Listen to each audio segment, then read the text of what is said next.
Morning world. We are back at it again with White Fans. I am joined today by the man, the myth, the legend, Mr. James Flippin, creator of the Contender. I am your boy Pat the designer, back at it again. I appreciate you guys for tuning in and rocking with us as always. P.kidd feeling a little bit under the weather today. Kid, get better, my boy, or at least don't come around me. That's kind of what it's become here. At the end of this, it's just like, feel better. You need something. I had a neighbor. This is a heck of a start to the show, by the way. Had a neighbor who ended up getting sick. Her brother came over to like help her out and was just like throwing stuff to her like it was UPS package delivery. So it was great, man. James, how you doing this morning, bud? I'm good, Pat. Yeah, look, I mean, Merry Christmas to everybody out there. Happy holidays. It's pretty, crazy, but it's true. It's that type of thing where you hear somebody sick and you're like, oh, okay. What kind of sick? Yeah, you know what I'm saying? But no, in all seriousness, kid, get better, man. We hope to have you back on the show soon, man. Listen, we got some topics to talk today. First things first, Bulls still rolling after losing Lonzo Ball. The Bulls can't beat COVID. COVID versus the Bulls right now is definitely on a DeMar DeRozan 30-point game, 11 for 11 from the field, with 15 for 15 from the 3-point line or from the free throw line. So it is dominating the Bulls right now. But the NBA in general, which got to look at Adam Silver on that one and say, all right, maybe you should have taken the NHL approach here. But we got that. We've also got, Adam Silver, speaking of NBA, trying to get an in-season tournament going. What's going on with that? How are the players going to react to that? And of course, here's the topic I want to start with: Christmas Day. The Christmas Day games is the NBA staple. It is the thing I think at this point we can say it's probably the NBA's biggest day of the year. And we continue to get those one or two games just about every year where you're looking at it and you're like, this is an awful game. And James, you as a Knicks fan, kind of got the enemy in the building, but that's okay. They're not that good. You as a Knicks fan, you probably enjoyed that game more than the rest of the country did. But I mean, what are your thoughts on? I look at the Christmas Day games, and as I was watching them, the first thing I thought was, these need to be decided in season. These need to be decided after you see how teams play. These need to be decided after you see, okay, are these guys actually a good team, or are they the New York Knicks? Yeah, right. Are they actually a good team, or are they the Atlanta Hawks, who are going through a ton of things with COVID right now? You know what I'm saying? So what are your thoughts on what we saw on Christmas Day? I mean, saw some good games, not going to take it away from them, but saw some clunkers in there as well.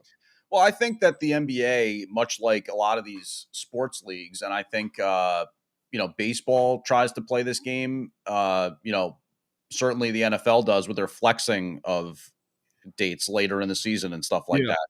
It's a battle between the traditional thinking in media where you want to get the biggest media markets involved. And you know that if you have LA, Chicago, New York, Atlanta, Seattle, Houston, whatever, as many of these markets as you can grab, you're going to get the bigger TV ratings versus the maybe kind of less traditional thinking, which would be just kind of pick the best games, try to find those matchups that are going to be the most competitive. And, like you said, figure it out a week ahead of time, 2 weeks ahead of time, whatever it may be.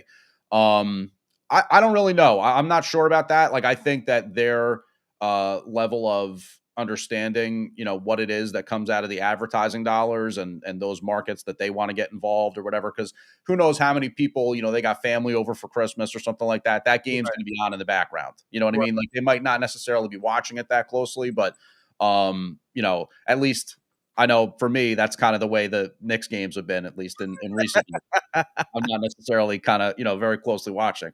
But at the same time, yeah, I think that any of that more dynamic scheduling is the better way to go because it also kind of matches more with the way life is nowadays, right? It's not like you're going to be like slapping your hands together and being like, "Ooh, that game on Christmas," you know what I mean? Like, see if they're going to be any good and try to get excited about that matchup when the time comes. But I tend to agree with you. I don't know why they wouldn't want to be more interested in dynamic scheduling and stuff like that. Maybe the players union would have a problem with it because it's on Christmas. So it's like you're figuring out your holiday plans a little Yeah. close to it, as opposed to knowing ahead of time you're playing or traveling or whatever it may be. But I mean, what are we now? We're 30 games in, 31 games in, something like that.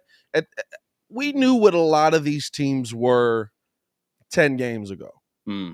You know what I'm saying? If you give yourself a 10 game berth, because I think, and if I'm being honest with you, I'm really just nitpicking on the first game because the rest of the day was not bad. Golden State versus Phoenix lived up to the hype. Excellent game.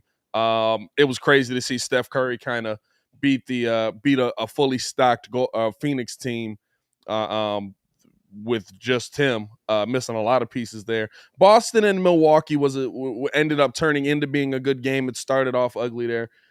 Brooklyn and the Lakers ended up finishing as a good game. You know what I'm saying? I didn't stay up for Dallas and Utah. I'm not going to lie. So I don't know how that one went. I didn't stay up for Dallas and Utah. But for the most part, I think the NBA achieved what they were looking for. But to me, especially as a Bulls fan, I just feel like there was something – seeing Atlanta get that game, seeing like you said, you want to see those bigger markets in there. The Bulls haven't gotten a game since they had the I believe it was like a 38-point blowout versus the Spurs probably back in like 2014, 2015. But we've seen the Knicks on Christmas Day every year. You know what I'm saying? Where it's like these guys are, hey, listen, I get it's New York, it's great. They're not good. They're better now. Well, They're moving in the right direction, but if we don't care about where the stat line is, Chicago's absolutely you're probably what third biggest market in the NBA right now. yeah, and I don't really know how much this does or doesn't factor into it, but I mean, like, it's kind of the same discussion that is had about Detroit playing on Thanksgiving, right? A lot of people say, like, enough already with Detroit playing on Thanksgiving because they're so often just Yes. awful. But at the same time, people say, well, there's tradition involved with that. You know what I mean? Like, you're setting aside tradition if you don't have the big Thanksgiving Day parade on Detroit, followed by the Lions playing in the game. So Yeah. I don't really know how to feel about that. You know what I mean? Like, for sure, I have come to expect to see the Lions play in that early game on Thanksgiving, but Yeah. it's rarely that good a game, or at least it doesn't have a lot of implications. As much as I kind of would like to see that happen for Detroit, it's just not a thing right now. So, I mean, do you kind of say to yourself, that should be open to it also, flex them out, get somebody else in there? I don't know. It's a tradition question at that point. Yeah, and you know what's crazy? Like Detroit is wild. I feel like they give it to Detroit because they're like, you guys are never gonna win. Like we got to give you something. That says a Bears fan with 5 wins. But by the way, we got you guys next week. This will be fun. Yeah, talk about a toilet bowl. Holy crap. Got Bears Giants, and we'll get into a little bit of Bears today. But it's interesting. So here's the thing, right? Like, does this bring in Adam Silver's whole tournament idea? Does this make it legitimate? Maybe it goes from being a Christmas Day thing to you take it all the way from Christmas Day to maybe New Year's and you add in that in-season NBA tournament. I'm just trying to think of things to make it because it's Yeah. kind of like you said, you know what I'm saying? Like Christmas Day games, for me, that was always a part of this time of year. It's the biggest time, especially for NBA fans. So we're pulling up. We're watching. More times than not, you're sitting down watching it. But you got that auntie that's like, "Go get the mac and cheese. Hey, go sweep this. Go put this." Like, I'm trying to watch the game. We trying to, you know what I'm saying? So like, there's always that factor in where you can't sit down maybe and watch it from wire to wire until maybe later in the day. Mhm. So maybe that's where Adam Silver does get that in-season tournament in. I mean, you're 30 something games into the season at this point. You know what a lot of these teams are. What could that even be? Like, I think that's the part that I'm looking at. Like, how do you even factor that in with what players are already used to? I mean, I need to learn more about this tournament because I was reading like the article about it yesterday on ESPN's homepage. Yeah. And, they're breaking down the different aspects of like who is and isn't against it or for it and all this kind of stuff and what kind of hurdles it needs to clear. Yeah. And I'm trying to understand more about it. Like, do you get something? Like, do you get like a playoff berth, like an at-large playoff berth if you win the tournament or something like that? I'm thinking Adam Silver probably wants to do this like a you know how kind of like the and I know almost nothing about soccer or football for our overseas listeners, but you know how they kind of do that or not. It's not even in season. Like the tournament to decide whether you get into the actual tournament. Yeah. I would think that's probably something that Adam Silver would do, but to me, for the top seeds, doesn't matter. You know, I guess it's cool if you have like a major injury or something like that, and you're guaranteed a certain spot. Yeah, that's why I don't really understand it. It's like, you know, if you're one of the better teams, Yeah. why would you even want to be involved with that? Like, why would you want to put your guys at risk? It's kind of like that whole like Olympics thing, right? Like in the hockey season, Yeah. you have the Olympics sometimes right smack dab in the middle of the season. They'll pause the regular season because so many of these dudes are going to play for Canada, Sweden, US, whatever it may be. And, you know, that's kind of how they do it. But there's always that risk of what happens if they get hurt there. Right. You're talking about you're messing up your Chicago Blackhawks season now or whatever it may be. So I just don't really understand it. Like, I guess like the idea is that there's going to be some prestige involved with winning this tournament, but to me, I don't get it. You have, I don't think you add games. I think you make it a part of the regular season. Because let's be real. Let's be honest here. You know, full transparency. The NBA regular season means nothing. Right. The best teams are going to make the playoffs.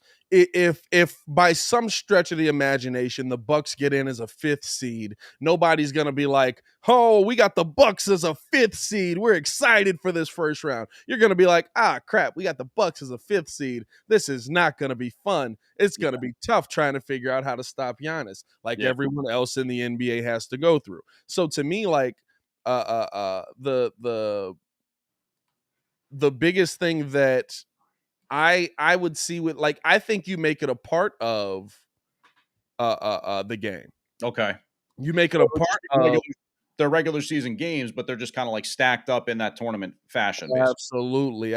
And I think that you leave that block. And again, that's kind of where, you know, to me, you leave that block absolutely open. You leave that block to where, okay, this is the time of year where I am trying to figure out who's going to play where, what are they going to do, what teams are going to play who. You have maybe a 4 or 5 game block where,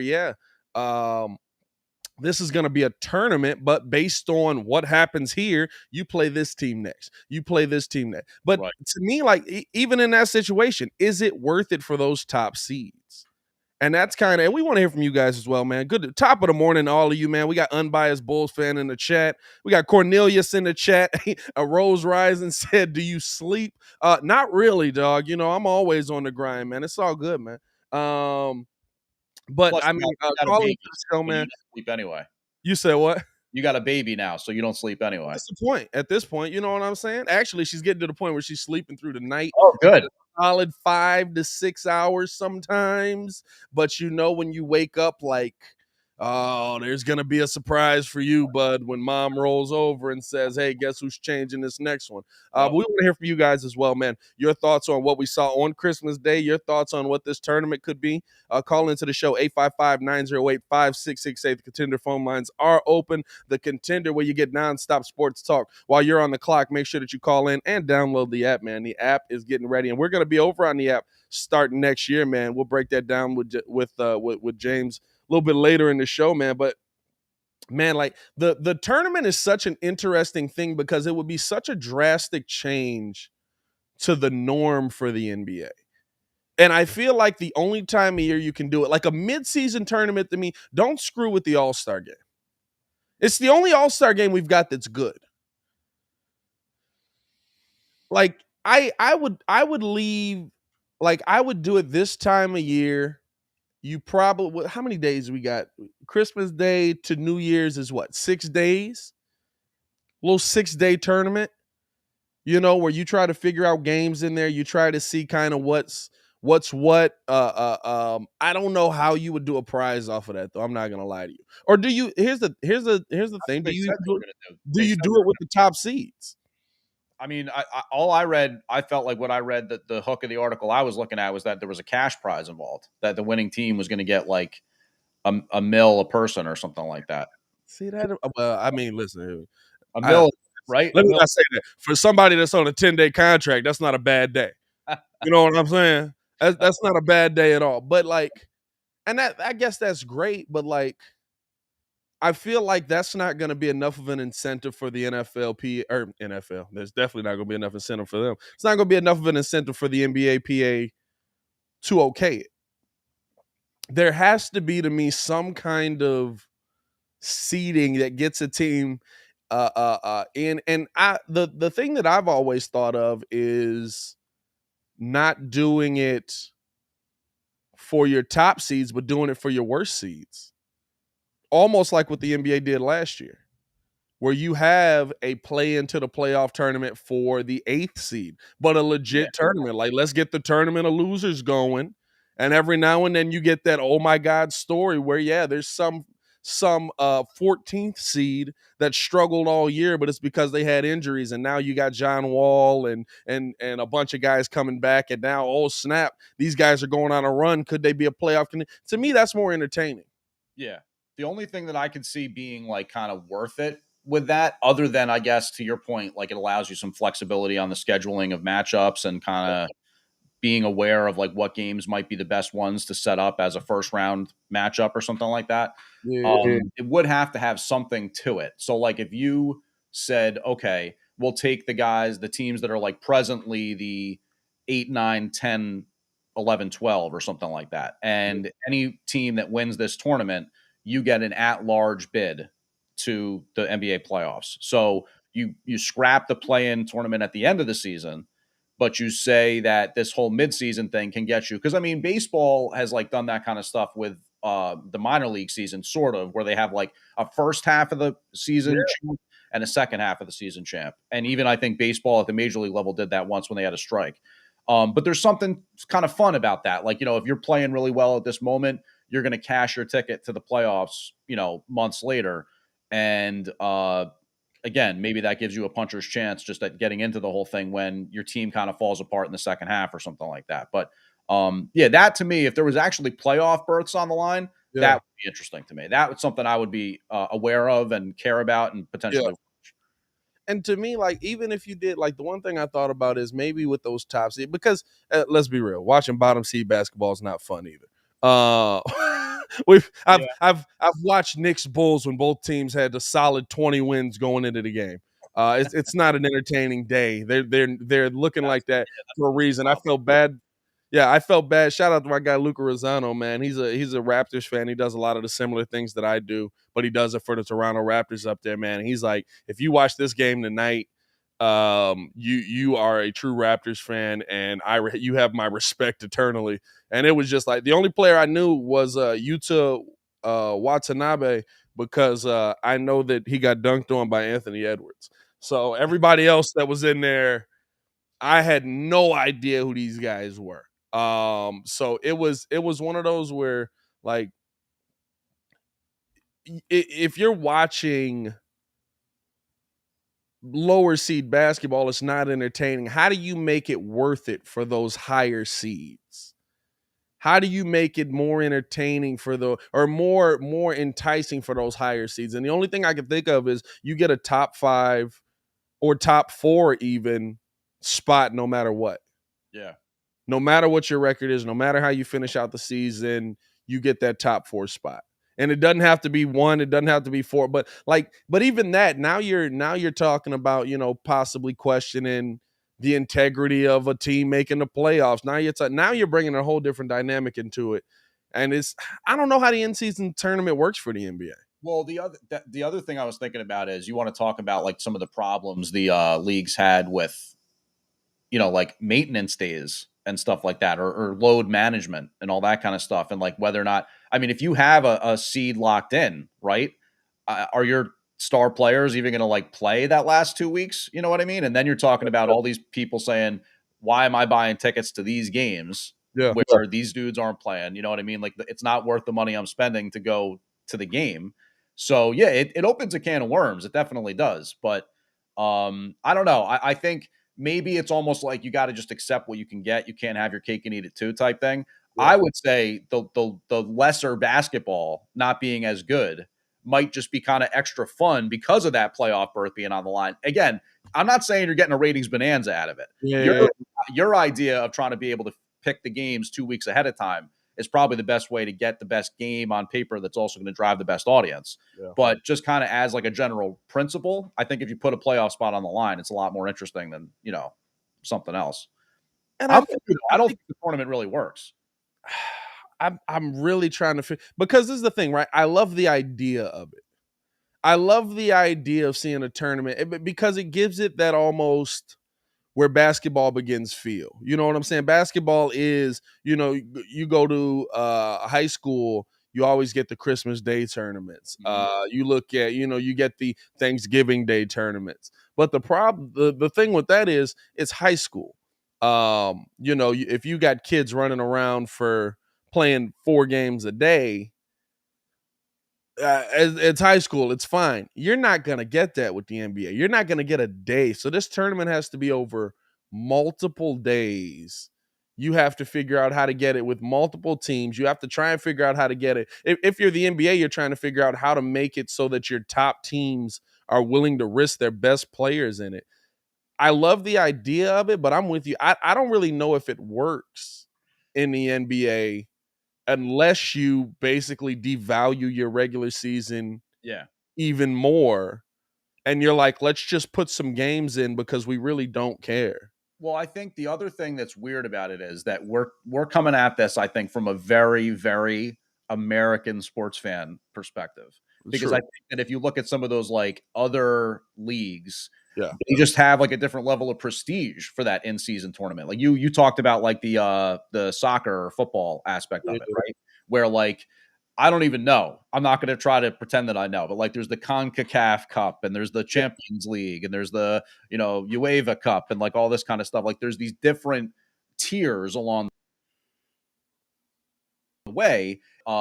Maybe like the World Cup for them is kind of like the Super Bowl, for example. And that's where you go and obviously play with your own country. Right. But all those little tournaments and stuff kind of have their own like level of prestige. It's kind of like the Intercontinental Champion in wrestling or something. You know what I mean? Like, yeah, it's not the strap, but there's a level of prestige that comes with it. And I just don't know if that could be realistic. I don't know if we're ever going to see like a Christmas trophy as anything but kind of cheesy. That's just kind of how we do sports. We like to stack it all up at the end. You know what I mean? And say, okay, who's the champ? That's an aspect I didn't even think about. Like you're right. We're going at it a very different way. We're trying to figure out like, okay, how does this affect you at the end of the season? But that is true. Like with international sports, they absolutely do like that championship means something. Right. Like the mid-season championship. Now it does secure you a spot. I believe my dad's probably going to be watching this later and just be like, dude, like I talk to you about soccer all the time. How do you not know? Your dad's been in the Premier League, right? Yeah. He loves Premier League. But it's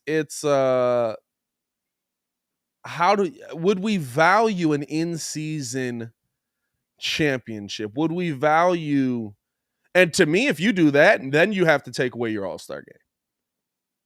You can't have the All-Star game to me and have an in-season tournament, because the if you're going to do a serious playoff,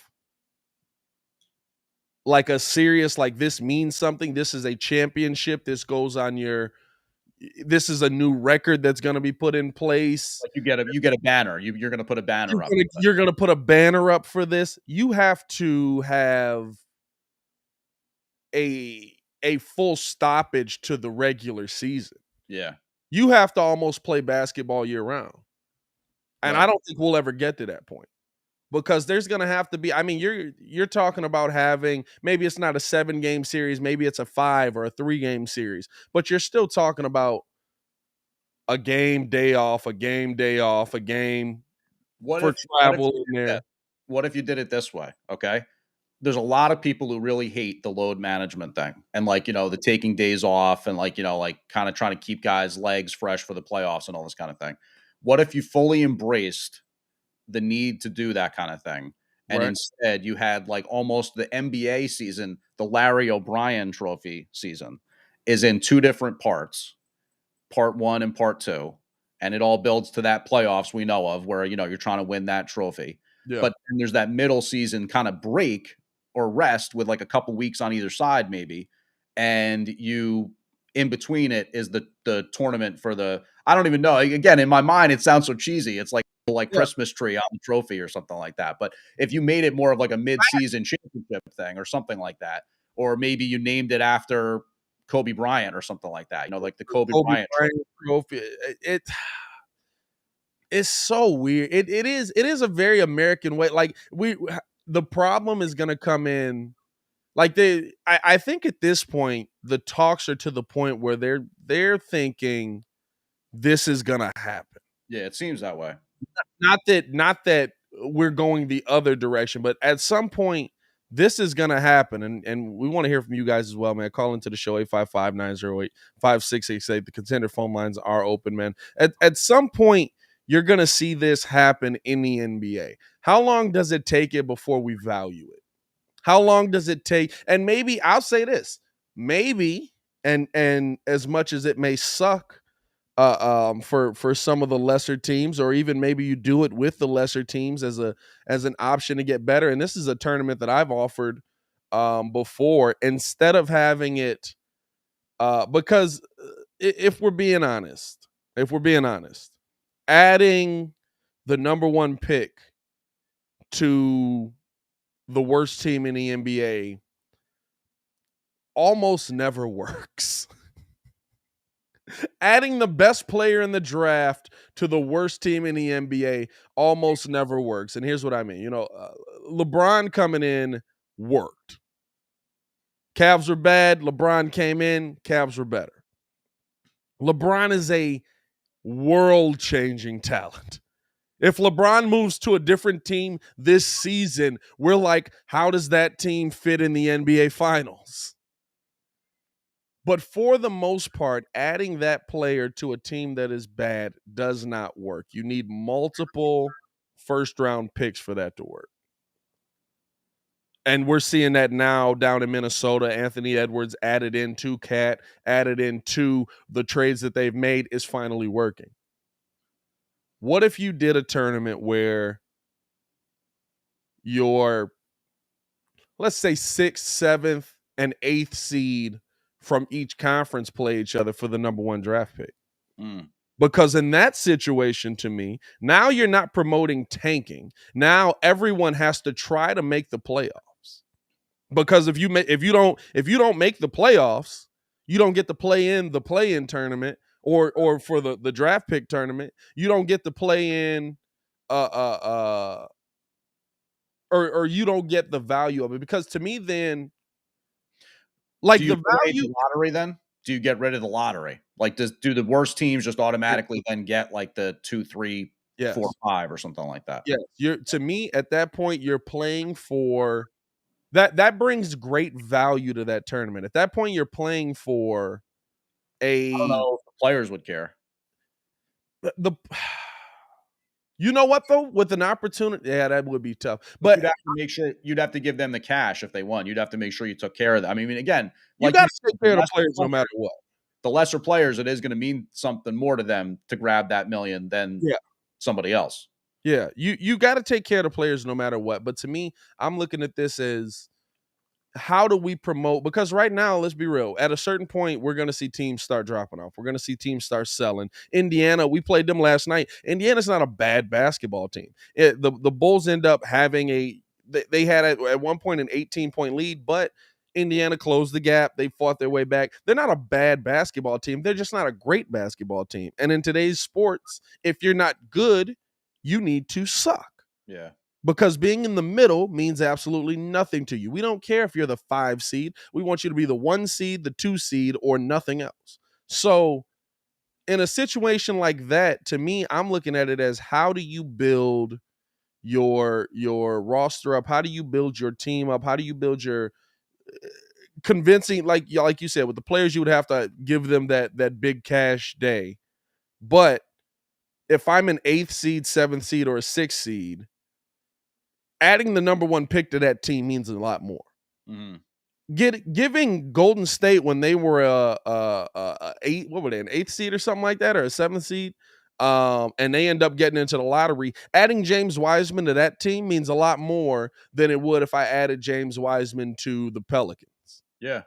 And look, I mean, I don't know enough about all this kind of stuff, but maybe there would be a way where the team owner or the management Yeah, could incentivize the people's contracts. So, like, let's say you sign somebody to a free agency deal and there's a provision in there, like, yeah, you win the MVP, you get X amount of cash, or you make the all-star team. Maybe play on a team that wins that tournament, securing yeah, us the first pick, you get a bonus, yeah, So, I mean, you're talking about, whatever the league's going to pay you per the prize agreed upon. But then also maybe your club is acknowledging the importance of that tournament and saying, we'll pay you extra to yeah. win. And that's like, how do we add value to something that, like you said, we're not going to care about your in-season championship, win the NBA Finals. Right. You know what I'm saying? Like, anybody can have a hot run. We're not gonna, like, I just know at no point are we gonna look at the season and be like, oh yeah, they won the mid-season Kobe Bryant trophy. Good for them. They're You they're you don't they're think they're a nice team. you're not envisioning like 10 years from now having arguments with P.kidd where you're like, look, he won 10 midi Kobe Yeah. awards. You're like, we need to acknowledge this guy's Hall of Fame candidacy. But you know what? Maybe. You know what I'm saying? Maybe, but it's gonna take. This is the thing. How long can the NBA do it before we care? Or how long is it gonna take the NBA to do a tournament like Yeah, this? they'd have to be Well, willing to like invest in it and look at it as a long-term thing where you're yeah, trying to almost change the perception of all that because otherwise it really just becomes kind of a TV scheduling thing, which again, that's not necessarily bad if that's how you do it. yeah, And if you get past the players union's objections, because they're going to say, I just have a feeling like most people are going to say, I want to know what my holidays are going to be yeah. months ahead of time because I got to figure out the in-laws and the this and the that and my Right. kids and all that, whatever. But again, if you make it right on the money side, they might say, all right, that's cool. You're going to give me 3 weeks notice, but I might be playing for, $1 million or something like that. Yeah, Then yeah. let's do it. That's it's gonna be interesting, man. Like, I love the idea of it, but the you know what it's gonna be? It's gonna be like NFTs are now. It's gonna be like what the internet is back then. We're all gonna come out here now and we're gonna say this is dumb. This Right. is this is the dumbest thing we've ever seen. Like, I remember all you old people talking about, not you, James, just old people in general talking about all the internet will never catch. This is the new thing. I remember that. I was alive for it. I remember it. And now it's like you don't move without the internet knowing where you're going. Yeah. Well, I was going to ask you, do we have the Windy City Breeze NFTs yet? Have we established any Windy City Breeze NFTs? I'm gonna be honest with you. I have no idea how NFTs work. I'm really trying to Okay, I was understand. hoping you did because I needed you to explain it to me. Some dude was like explaining it to me, and he was basically like, it's like owning royalties on Yeah, music.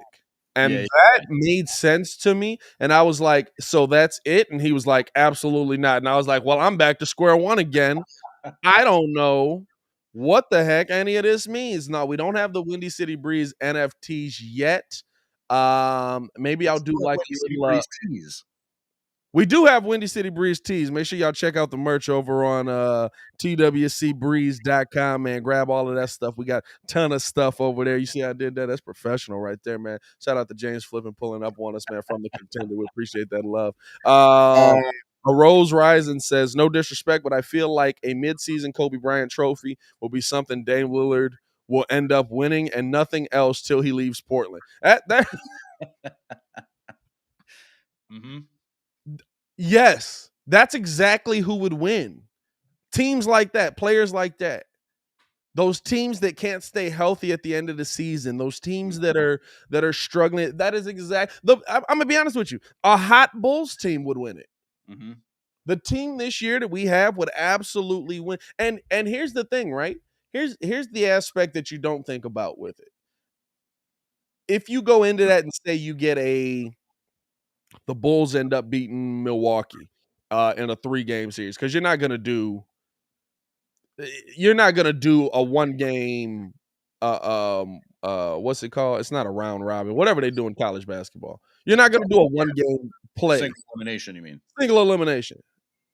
I wouldn't think you would. I wouldn't think you would. Maybe you do.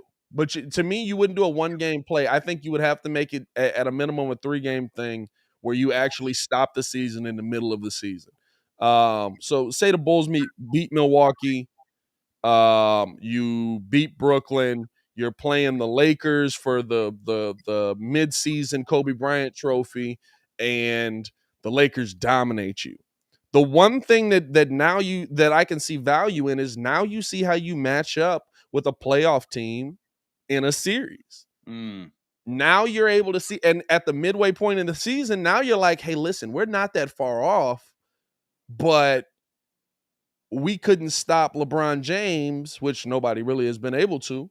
But so how do we add to this? How do we add to our team? How do we put our team in a position where, and then maybe by the NBA Finals, the Bulls are able to win in a 7-game series now because they added this, because they saw this in the middle of the season. Because, like to me, that is there's some value there, in my opinion, if you did something like that. If you did have that tournament where, yeah, I can see the Bull or whatever the team is seeing value in seeing how the team you currently have matches up at a point in the season where, outside of a COVID year, more than likely most teams are healthy. By the end of the year, most teams are beat up. Yeah. No, I think that's, kind of a deeper level aspect of it. You know what I mean? Like your ability to kind of craft narratives and storylines too. You know what I mean? Like 3 months ago, they met in the Kobe Bryant tournament. You know what I mean? Like, dun, dun, I dun, love dun, that we're just giving it to Kobe. It's like, give Kobe something. Yeah. No, we're just doing it. We went with it. We're just like, okay, it's the Kobe Bryant tournament. At the same time, you'd have to try to do something to kind of like gin up the prestige behind it. Because otherwise, if it's just some sort of mid-season, and it can't be just a Christmas thing, because again, that ends up being really, or like a New Year's thing, because that ends up being kind of, I don't know, just to me, very corny. You know what I mean? Like, what's the point of doing that? Yeah. It's just, it's at that point, it's like clear selling. It's clear promotion. That's it. It's there's nothing to it except the fact that I'm trying to make, better promotion out of the whole games that we feel like are ratings bonanzas for the league and all this kind of thing. It's still, man, it's going to be, I'll say this, the NBA is going to have to be willing to go through the growing pains of it.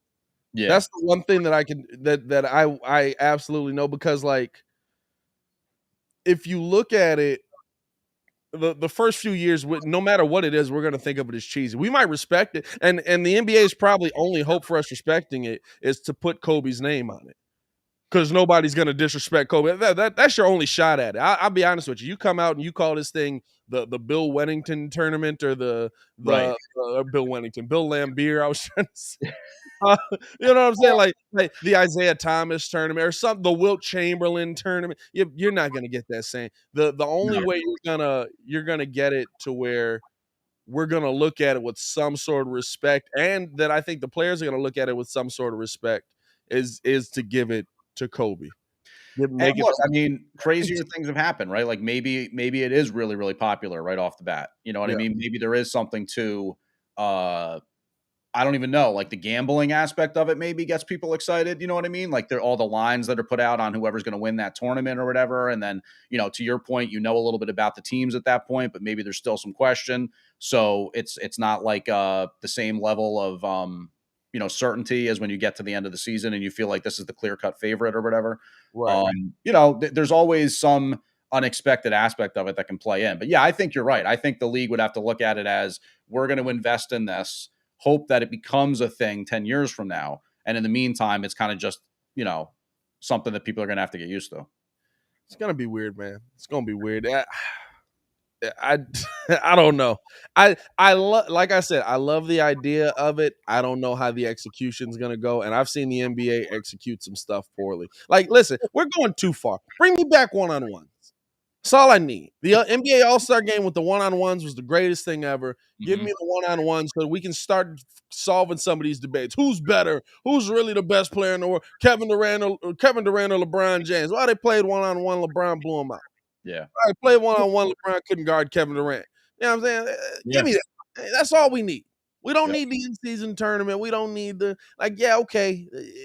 It's gonna take some time. It's gonna take some time for us to get used to it. We're gonna take a quick break, y'all. We appreciate everybody for tuning in and rocking with us. Coming back, gonna break down a little bit of NFL talk, just switching gears there, man. As always, man, it's the Morning Breeze. We appreciate y'all for tuning in. We'll be right back right after this.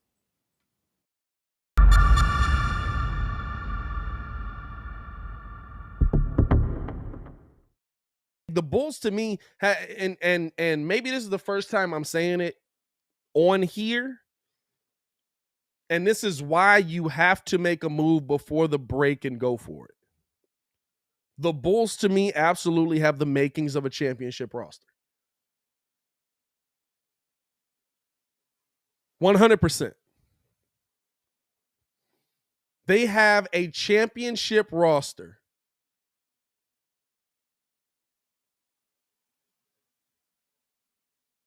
right now. But you have to add to it because these other teams also have that championship level roster. So it's not just about having a championship roster. It's also about, do you have enough to beat the other teams with a championship roster? And right now, I don't know if the Bulls have that.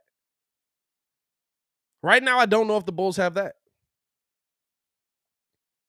Because I'll tell you this right now, and we're going to talk about this on the live show. By the way, we will be live tomorrow from 6 a.m. to 9 a.m. For all of you people that are up early going into work, tune into the show, man. The Morning Breeze starts tomorrow. We're going to be live every week, Monday through Friday. And we're going to be breaking this down. But when Kyrie Irving comes back to the NBA, I've said this all year.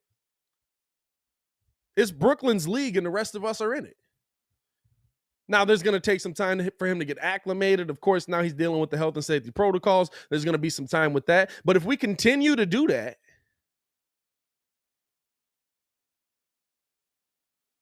if we continue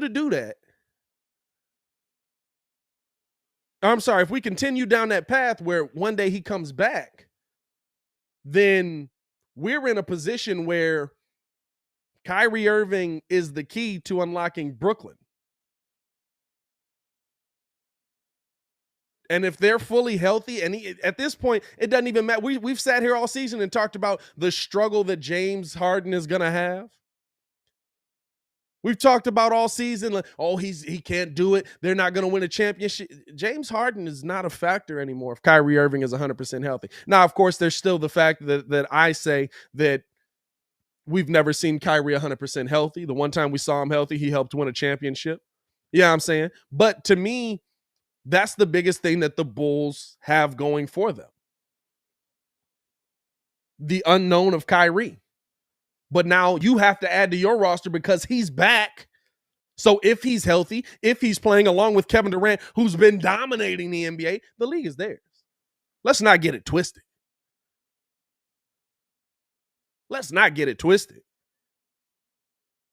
Golden State, okay. I love it. I love what Steph is doing. I love how they're playing defense. But the league is theirs.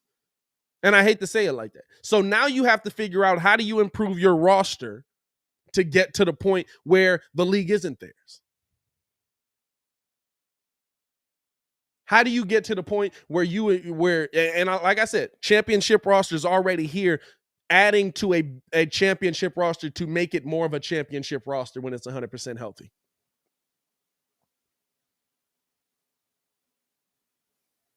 We've seen a lot of championship rosters get beat.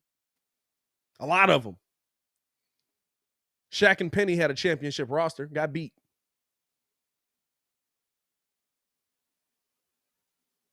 Scottie Pippen and them boys, when he was in Portland, had a championship roster, got beat. You know what I'm saying?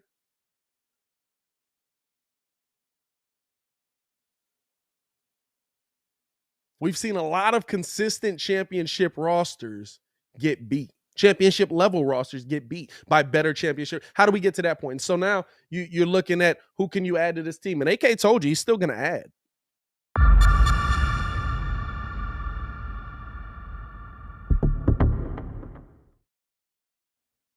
Welcome back to the Morning Breeze. It is your boy Pat the Designer back at it again. Listen, I love doing this show with y'all, man. I love breaking down this sports talk with y'all in the morning, man. And I appreciate you guys for tuning in. If y'all could do me a favor and hit that like button, man, subscribe to the page. We do this every single day. We are changing the way that sports talk is done. We're doing it over here on YouTube. We will be live on the Contender as well. So make sure to get over there and download the app. That is coming all in the new year, man. 2022 off with a bang, man. 2022 coming off with a bang, man. And so really want to get into some of the things that we're gonna have in the upcoming year, some of the things that we're gonna have in the what's the word? Some of the things that we're planning on accomplishing this year. Last night we crossed 11,000 subscribers. 11,000 subscribers, and so I'm really proud of that, man. I love that we've gotten to that point where you guys are rocking with us as much as you are, man. Make sure to hit that like button. Like I said, subscribe to the page. We're doing this every day, man. I've always wanted to do the morning sports talk thing. I don't know about morning. I'm not gonna lie. This is early, but this was the time where me and P.kidd could make it happen. This was the time where we were always able to get in here and work out. So I've always wanted to do, as we're welcoming James back into the building. Always wanted to do that morning sports talk thing. Hey, got to grab that coffee, man. I'm not gonna lie to you, dog. I'm not gonna lie to you. You got the Keurig over there, man. Yeah. I think you're muted right now, James. Yeah, got that. It is. It's a K. It's a Keurig. It's a K Yeah, cup. you got that. Yeah, I know. The timing of it was too perfect. I was like, yeah, he needs that full 5 minutes. I ain't got that clip up yet. That's all good, man. No, but I was just letting people know, man, kind of that we're excited about what's coming up, and especially with you over on the Contender, man. Let's talk about kind of what we expect. I don't want to say New Year's resolutions because New Year's resolutions never happen. So Yeah. let's talk about goals for the upcoming year. You know what I'm saying? And then we'll Yeah. get into some NFL as well, man. Yeah. Sure. Especially on the Contender, man. Let people know kind of what the Contender is, why they should rock with it, and then what are your goals with it coming into this year, man? Because I know with the channel, listen, we're heading for 20K next year. That's the goal. Get to 20K next year.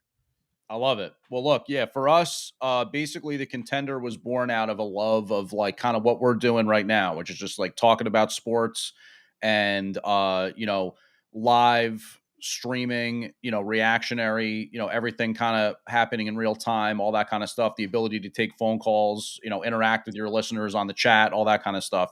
And taking that from the traditional kind of like FM AM structure Yeah. and taking it to the cell phone. You know what I mean? Like having an app where you can get that, open that app, listen to it at a high quality audio, and listen to your favorite sports talk. So obviously, when we first partnered with you guys, going on over 6 months ago now, the whole idea was we'll take your show, kind of simulcast it. The whole YouTube aspect being what it is, great visual, enjoy Pat the Designer in all his glory right there in his studio, the whole thing. But if you're listening on the go, maybe you're driving, no need to have that same level of bandwidth or phone involvement. Not everybody's got the YouTube Red subscription either, where you kind of keep it playing in the background. Yeah. Our app is going to play in the background no matter what you're doing. If you're checking your email, you're on the subway, you're on the phone, whatever it may be. You're listening to sports talk. So with you guys doing the daily morning show, we said, all right now our business plan model, whatever you want to call it, is that we kind of are hopefully showing to the investment community that we can do different cities. We're not just going to be a purely national talk platform, but we're going to have, a perspective, like a Chicago perspective, a DC perspective, all that kind of stuff. So for you guys taking the daily morning show, we said, let's put that on. Let's make that our main focus. Let's give this time slot in the morning to the Windy City Breeze. Let them kind of develop that audience both on YouTube and on the app because, it's another platform. It's a place where you can get access to this kind of sports content that we know if you're listening right now, you enjoy. So we're excited about it. It'll be all 3 hours on the app. So if you can't watch YouTube, if you're doing something that, precludes your eyes from paying attention, just pop on the app. And again, coming after that, every single day, we'll have a different show that comes on both either live or on tape that's something else you might want to check out because it's a talk platform. We kind of like structure it like it's a radio station. So we've got all shows on all the time. Some of them are live, some of them are podcasts. And on the app, you also can download those podcasts. So yeah, we're really excited. It's our first time ever getting into a daily show like that, where we're going to have live content every single day, which is obviously what we want to do because that's kind of what the mission really is. And the goal for this year is just to keep rocking with you guys, potentially maybe add a second show that does more than once per week type thing. I don't know about daily. Not everybody's got Pat the Designer's grind, but other people maybe will do 2 days a week or something like that. That would be big. And we kind of keep going from there. But yeah, it's really all about kind of trying to grow the platform by adding more shows, adding more live content. And eventually, as we get further into the year, our app will have a tab that you click on for Chicago talk and a tab that you click on for DC talk. And, all the WFT belly aching you could ever want, for example, after last night's debacle would be featured on that. And plenty of, reaction to Nagy hopefully getting canned soon on the Chicago side. So, that's today, but it doesn't seem like it's going to happen. But no, it's been fun being on a Contender. I always wanted to be kind of the radio guy, but then I realized like radio is a very tough industry to just walk into and say, hey, I'm really good. You should put me on the air. It's kind of like go through the motions and be a beat reporter and then be a producer and then and it's like, I don't do all that. I just want to talk on the mic. So and the it's fact changing. It's changing what? too. It's changing, like in the sense that like a guy like you, I think that would get a chance, maybe for example, to like host in like Madison or something, or then in Milwaukee, or then you get like a morning show in Detroit or something like that. I see Detroit's in the chat, so I had to throw that out there. I love her. I do love then you get your shot in Chicago. Like there was almost like a minor leagues type thing going on in the radio that just doesn't really exist anymore because the revenue is not the same in like the lower markets, mid markets. It's all kind of like top down and there's a lot more syndication and stuff like that. So it's harder to break in. But YouTube is kind of like the modern platform that gives you your shot. There's other ones too, obviously, but I mean, there's a way to kind of grab your own content sphere and grow. And that's what you guys have done. That's what you've done. And that's what makes it exciting is that you're kind of continuing to build on that. But yeah, it is. It's different. Everything when it comes to like talk, whatever you want to call it, radio, podcast, it's all changing, but it's not that different. It's just about where do you get it? You know what I mean? Absolutely, man. Absolutely. And so I'm glad that we got to partner with you guys, man, and that we're moving in the right direction. Let's hope that 2022 is going to bring us a lot of stuff, man. Y'all drop some of the stuff that y'all planning on doing in 2022 in the chat, man. Listen, my other thing is I'm getting in shape. I don't know if that's a New Year's resolution or not, because I do them because they never get accomplished. But, man, I am struggling here, dog. I'm talking about I ran up the stairs to get that coffee, and I was like, whoo, give me a second. Yeah. Yeah, well, look, I'm with you, man.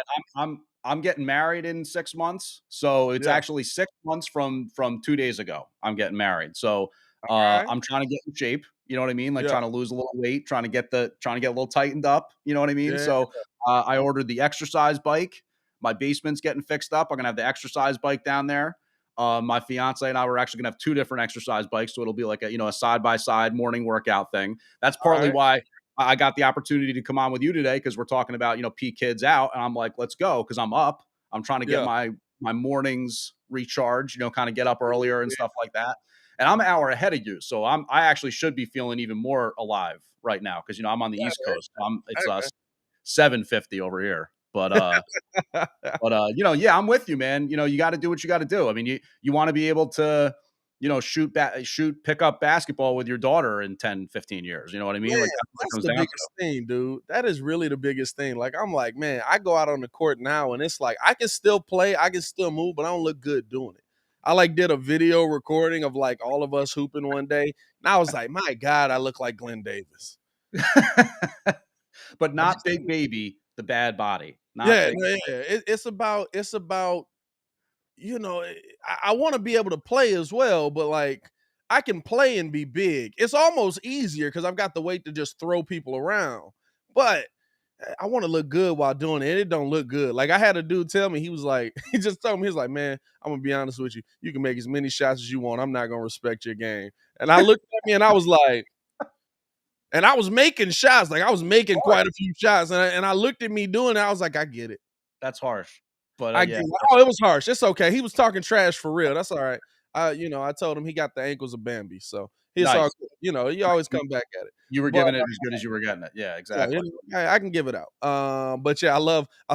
It's all about grinding this year, man, and just getting to it. Like you said, man, there's not a lot of people in my mindset. Don Burst said Detroit versus everybody. Y'all up too early for me. It's my day off.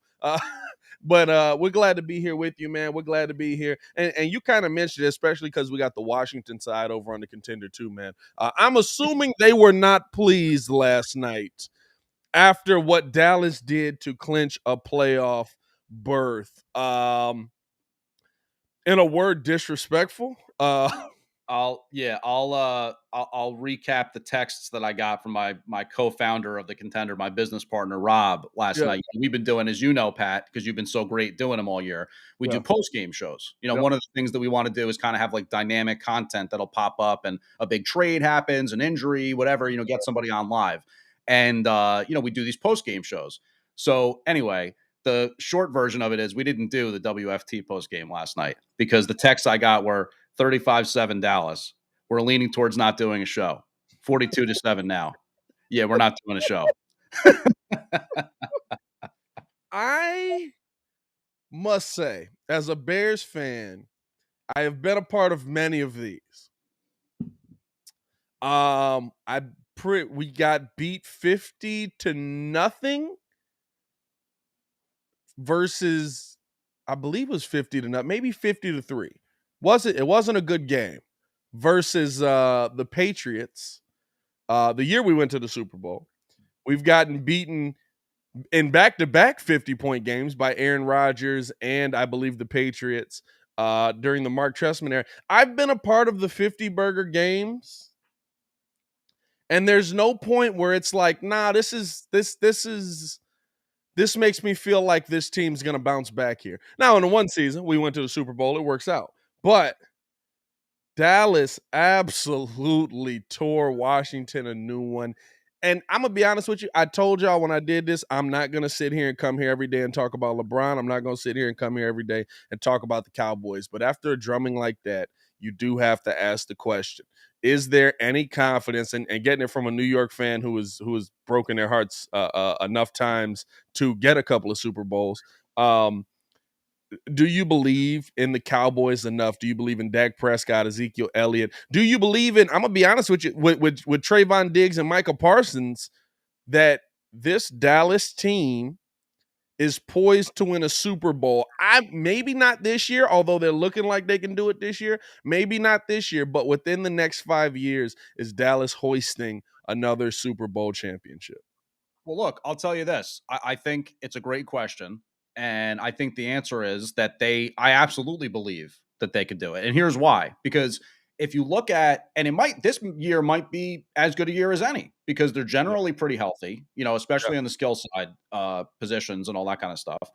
And you're looking at a team where I kind of was talking about this on one of my podcasts the other day and clowning on the Cowboys because I'm a Giants fan. So I was having a little fun at their expense.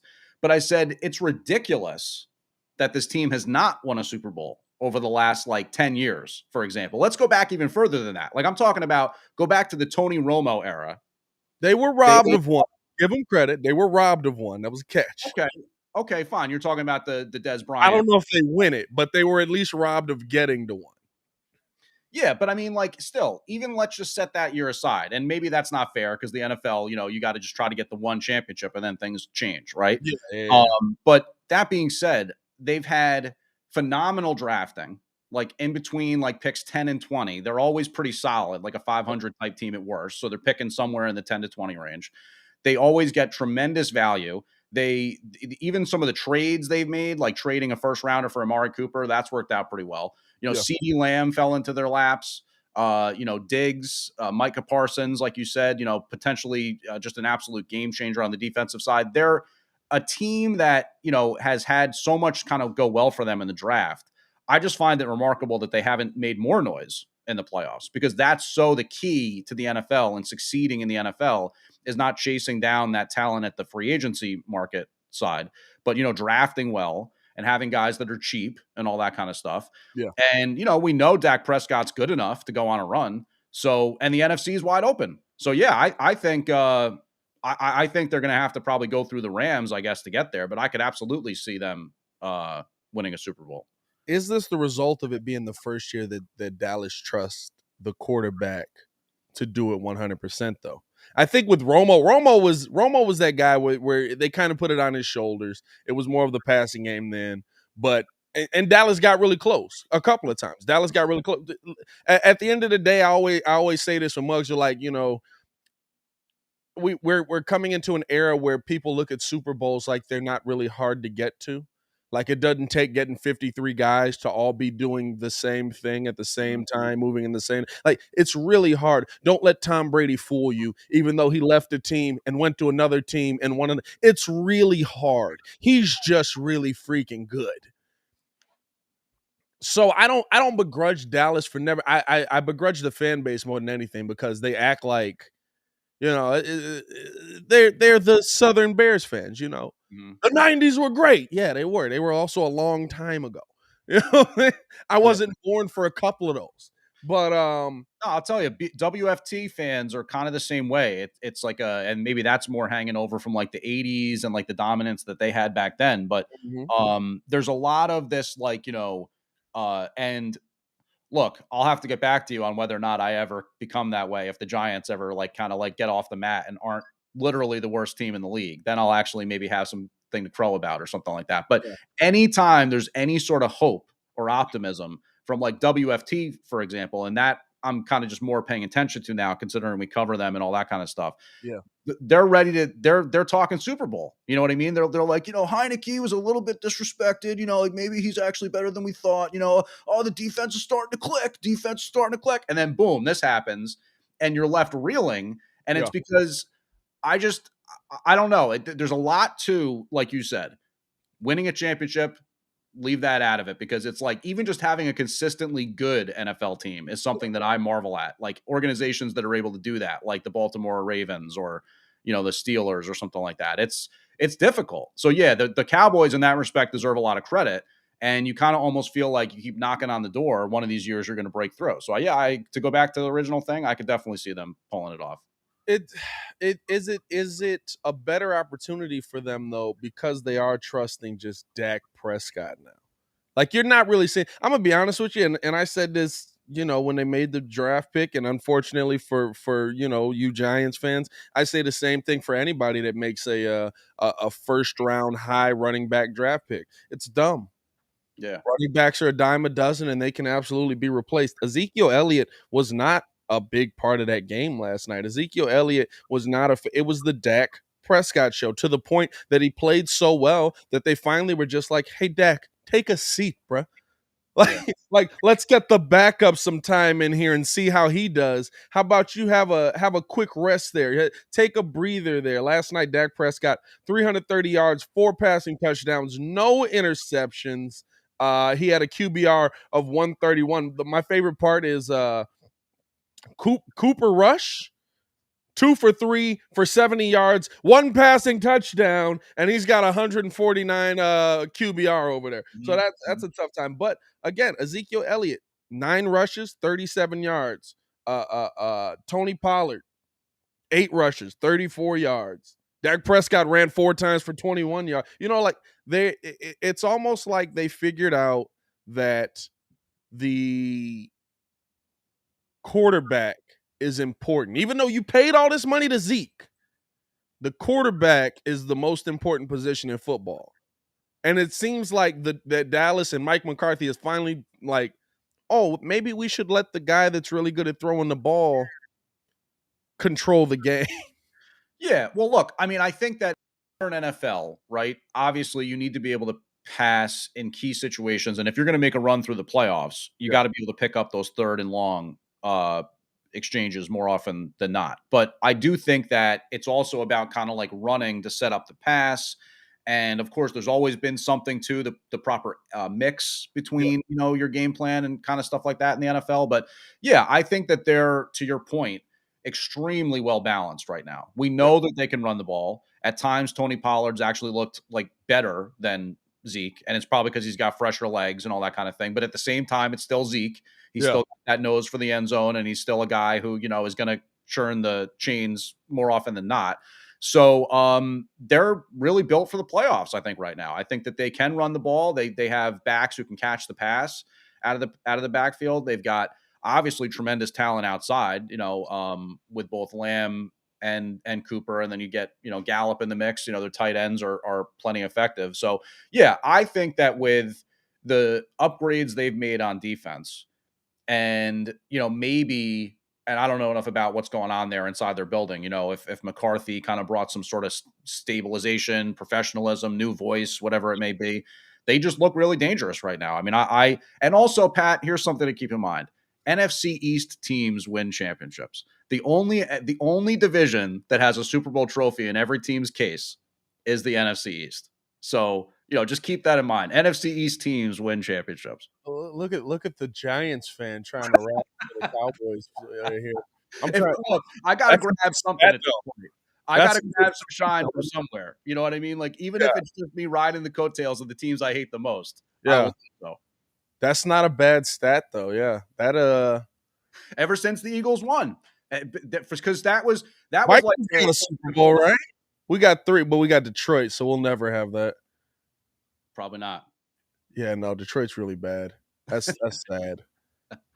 That's a good. You know what? I kind of feel a little slighted now. I'm not gonna lie to you. That was a good one. That was a good one. I've never. You know what's so funny about that is I always one of my one of my most cherished sports trash talking things was being able to say that the Eagles didn't have a Super Bowl, right? That was the only thing I had to hold on to with them. So when they finally won, I was like, damn it. All right, how am I going to turn this around? And then I saw somewhere where they were like, that's now the only division that has all 4 teams have won one. And I was like, all right, there we go. Now you're proud of it. Yeah. Like, you guys suck. You'll always suck. Don't worry about it. And I was like, hey, because we're all in this together. My friend Doug was a huge Raiders fan, always talks crap on the NFC East. He's like, man, those teams are so bad. You're always such trash, the NFC East. And I'm like, oh, really? Well, who's the only division? So there you go. Little trivia factoid for your Monday. I will say a blind squirrel finds a nut every now and then. You're not a great division either. Listen, our division has the Bears, the Vikings, and the Lions in it. So I guess I don't have much of a leg to stand on either. But because the Vikings haven't won one either. They've gotten there, but they never won. I don't think have the Vikings won a Super Bowl? They've never won a Super Bowl. Nope. They've gotten there, but they've never won. Wow.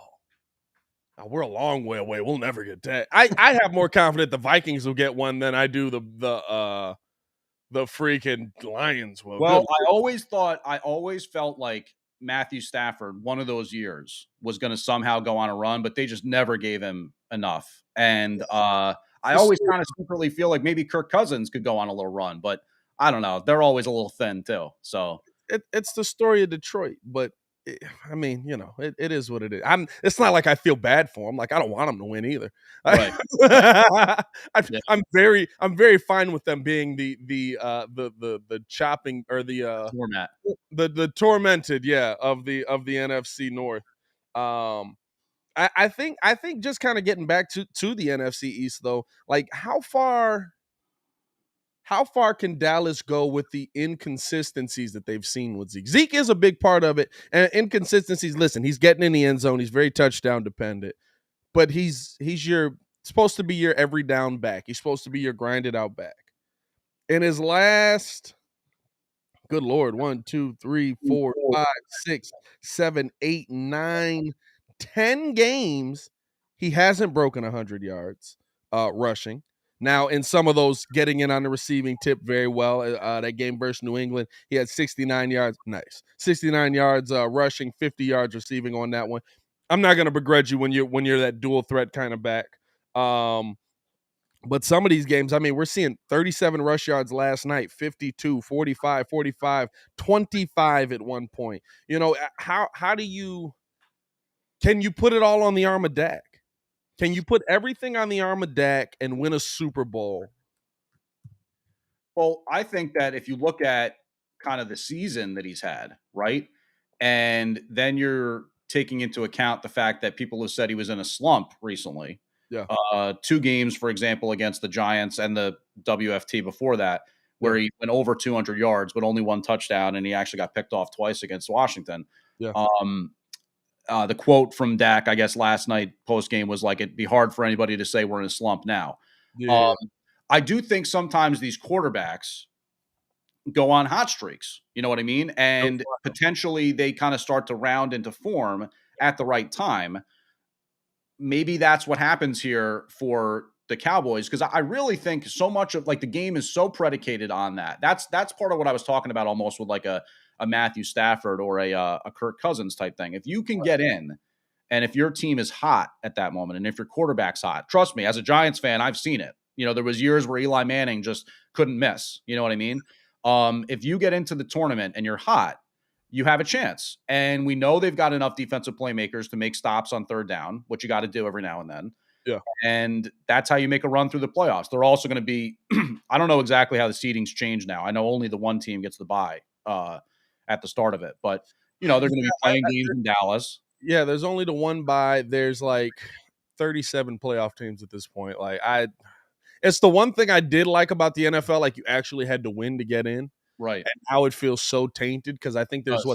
7 playoff teams in each division now. I think No, it was better before. It's true. it's like my God, dude. Like when the Bears getting in with as wild as this is to say, Bears fans, there's still a number. Like they were like the Bears are eliminated. Isn't there still a chance because the Vikings lost last night? We can sneak in or something like that. Like that shouldn't be. We shouldn't be able to finish the season 6-10 and stumble into the playoffs. Or It's the 7-10, I guess it would be, and stumble into the playoffs. it's the same thing as like the NBA tournament. It's these executives thinking if we get more playoffs, we get more TV ratings. If it's of that atmosphere or Yeah. environment, we're going to sell more and get more money out of it. And it's unfortunate because at some point you are diluting the product that drew people out in the first place. You know what I mean? Like that, the importance of the regular season and how we got down to nitty gritty here, getting down to what would have been the last 2 weeks of the season. Now we've got the extra one. Right. It's kind of a shame, but yeah, no, I mean, but that's my point. I think that with the kind of like inconsistent nature of the league as a whole, I hear what you're saying about the Cowboys. They've had some bad losses on their schedule, for example, but it's almost like what team hasn't, you know what I mean? Like even the Bucks got shut out by the Saints last week. Yeah. It's not a to me it's not even about the bad losses and stuff like that. It's about how you're because the bad losses, like we always look at it and it's like the Bulls this year lost to the Pacers and got blown out at the beginning of the year or early in the year. And everybody was like, that's a bad loss. I can't believe that. And I was like, I'm not worried about it. You know why? I'm not gonna see the Pacers.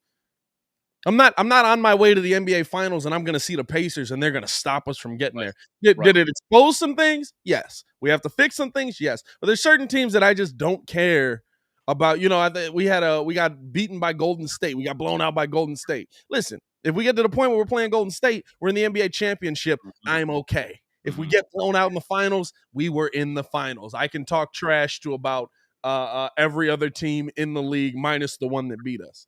Yeah. But I'm looking at it's not going to be, especially for the Cowboys. Listen, I'm just looking at the teams they'll be matched up against. Right now, it looks like they'd go in versus Philly. Don't sleep on Philly. We could honestly be talking. We could be getting hype about the Cowboys, and we could be talking about a first round exit for the Cowboys because Philly's absolutely putting it together. I like what Jalen Hurts has going on over there, kind of sneaking them in at the end of this season, seeming like they kind of just getting it together. And they run the ball so well that you kind of can't count them out because, if you, I mean, again, the game would be in Dallas. So it's not like you're going to have one of those like classic Northeast bad weather football games where maybe the running game is just the be all end all. But And Jalen Hurts, I think at times has shown like, up more or less upside as a passer than maybe you Yeah. would think going into a playoffs or something like that. But yeah, they definitely are not going to be an easy out. And that game, again, given that it's NFC East, it's going to be hard hitting. It's going to be nasty. It's going to And be that's what I'm saying. so. Yeah. And that game, I mean, again, I always try to figure this out. I feel like WFT fans care the most about Dallas. I feel like Dallas fans care the most about the Eagles. I think like the Eagles fans care the most about the Giants. I don't know. Like it's weird how like that all those rivalries break out. I'm sure you kind of have similar feelings about the NFC North. For us, it's just Packers. Like Right, exactly. I Yeah, really like if we lose to the Vikings, it's like, oh, we lost to the Vikings. That yeah, sucks. But for me, yeah. it's just the Packers. Like beat the Packers. Right. I'll be honest with you. For the Bears, most time, if you beat the Packers 2 times in a year, you're a god. Yeah. Yeah. You know That's what I'm saying? Because we never do it. So if like you beat like the Packers beat us 2 times in a year all the time. So if you beat the Packers 2 times in a year, you'll be coaching the Bears for 10 plus years probably. And it is like I don't really like I don't know how honestly, it's probably the same feel. Detroit might feel that way towards us. I would think out of anybody, Detroit feels that way towards us. But for us, it's kind of I think everybody is kind of like just beat the Packers. Like yeah. for the Vikings, it's beat the Packers. For the Bears, it's beat the Packers. Like because no one ever does it. It's been 20 years of 2 Hall of Fame quarterbacks. I'm sick of it. Yeah. Um, Yeah. But yeah, even just how the playoffs are matching up now, man. Rams, 49ers, Buccaneers, Cardinals, Packers. That's tough. Well, the Packers, I conveniently did leave them out, and they've been the thorn in the Cowboys' side a couple of times throughout these last At 10 least years. once on a catch. Right. And there was another game I remember where Dak played really well, but I think he just kind of got outplayed by Aaron Rodgers, Yeah. basically. I remember one disgusting play where Rodgers was like running, like he was like strafing the line of scrimmage and like threw it across his body, like, right on a dime to one of those dudes, Mardez Valdez Scantling or something like Yeah. that. Um, It's always a concern. Beating the Packers in general is just it only happens in the playoffs. It only happens right before the Super Bowl, which is the one thing I've got to hold on to. Aaron Rodgers and Rex Grossman have the same number of NFC championships. But that's crazy, by the way. See, that's crazy. That's where you kind of have to just acknowledge that it is a little bit of a crapshoot once you get into the playoffs. Yeah, it's great. You know what I'm saying? But but that's what I said. Even with Aaron Rodgers, like me and Kid were having the debate. Kid said like if Dak Prescott was put in the same position as Aaron Rodgers, they would have similar numbers. And I'm like, nah, dude, like winning Super Bowls is hard. Don't think just because they got the same amount of playoff bursts or whatever it is that like no, winning Super Bowls is extremely hard. You know what I'm saying? So Yeah. even that, like I don't know. I don't feel confident that Dallas can beat any of those guys. I guess if you want to say Dallas matches up better defensively because of Trayvon Diggs being able to cover Devontae Adams. Listen, we got a really good rookie cornerback over here. That ain't exactly an easy day. Yeah. And he played him pretty well, but there was some moments there where he absolutely got burnt. Like Devontae Adams is that dude. And so even just looking at the NFC, like who do you got coming out of the NFC right now out of all of those teams? Well, it is. The more I think about it, the more it becomes tougher and tougher to bet against the Packers because they just kind of have that feeling, much like I think the the Buccaneers did last year, Yeah. where veteran quarterback, MVP candidate, plenty of talent on the offensive side of the ball, kind of like emerging defense in a way. Yeah. And they just kind of have that feeling right now that the Packers are going to go on a run. Like I kind of have a hard time picking against them. But for the longest time, I've kind of wanted it to be the Rams because I like Stafford. I'd like to see him, get a chance to kind of have some success in that respect, having been with the Lions as long as he was. So I kind of feel like if you're putting gun to my head, it's kind of like I have probably the Rams and the Packers ahead of the Cowboys right now. But I just feel like in terms of if I'm putting my best chips on the table type thing, Yeah. the Cowboys aren't that far off because they've got a lot going for them too. They've got a really dynamic offense. Yes, they've been kind of maybe more inconsistent, and maybe their peak was a little earlier in the season than you would have liked in terms of going on a run.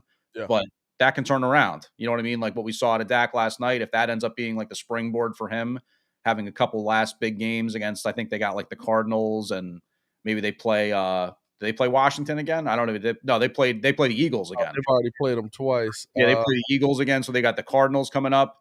That's a big game for the Cardinals, obviously. Yeah. And then they'll play the Eagles, who at that point they still could be playing for something. So, So they got Cardinals and Eagles. Yep, coming up next. So so I and mean, those are defenses that have the opportunity for Dak to kind of show out again. You know what I mean? Like we could see if he goes on a hot streak going into the playoffs, yeah. then they got a lot going for him. And the question mark is in there, and I hate to kind of harp on it, but then it's Zeke again.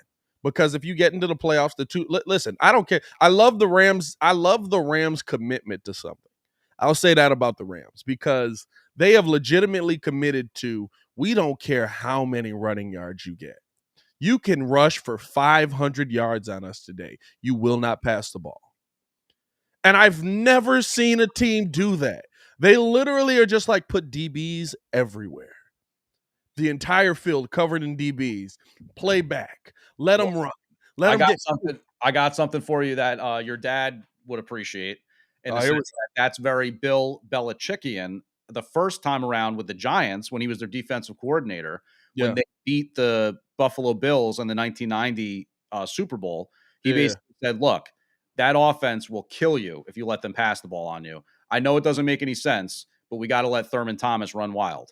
And they basically did exactly that. They invited the running game, and they denied the passing game their ability to kind of have their same timing, like disrupting the patterns, all that kind of stuff. And so, I mean, it's I got a lot of respect for Sean McVay. I think he's, easily, arguably one of the best young coaches in the NFL. So I would be, I would not be shocked to see them go on a run here. I really wouldn't. And I think I've always said Matthew Stafford was going to win a Super Bowl. I didn't expect it to be with the Rams, but maybe that's what happens. He's such a, what? He had that moment in the season where it was like, oh yeah, Matthew Stafford's back. Like he threw like 3 picks and got his team out of the game. There he is. But he's such an interesting quarterback to me because I always looked at him as just a similar guy to Jay Cutler, but in a situation where, I mean, at that time for the Bears, it was similar situations offensive line wise, at least at the left tackle position. But just that guy where like, yeah, he can go out there and he's talented. I can see it. I can see that he's playing. But at the end of the day, he plays for Detroit, so it doesn't matter. He's got Megatron there. Yes, he does. But you know what he doesn't have? Big guys in front of him that can keep him upright. Mm-hmm. So I've always thought of him as that, like, I'm going to go out here and just make plays and see what happens. And every now and then he'll get you that big comeback win. He's a good quarterback, but he's not elite. This will be the opportunity for Matthew Stafford to get into that elite class. And I'd say this, at a minimum, the storyline of Packers-Rams is great. Matthew Stafford versus Aaron Rodgers, the one of the better passing defenses in the NFL versus the best passer in the NFL. You know what I'm saying? Just the storylines going into it, the matchups of it. I love where the playoffs is heading this year. Yeah, at least in the NFC. The AFC, to me, I mean. And here's the thing, right? At the end of this, what are we all going to say? We're sitting here talking about all this. We haven't even mentioned Brady. Yeah, right. I know. At the end of the day, we're like, oh, is it going to be the Cowboys? It's going to be Brady.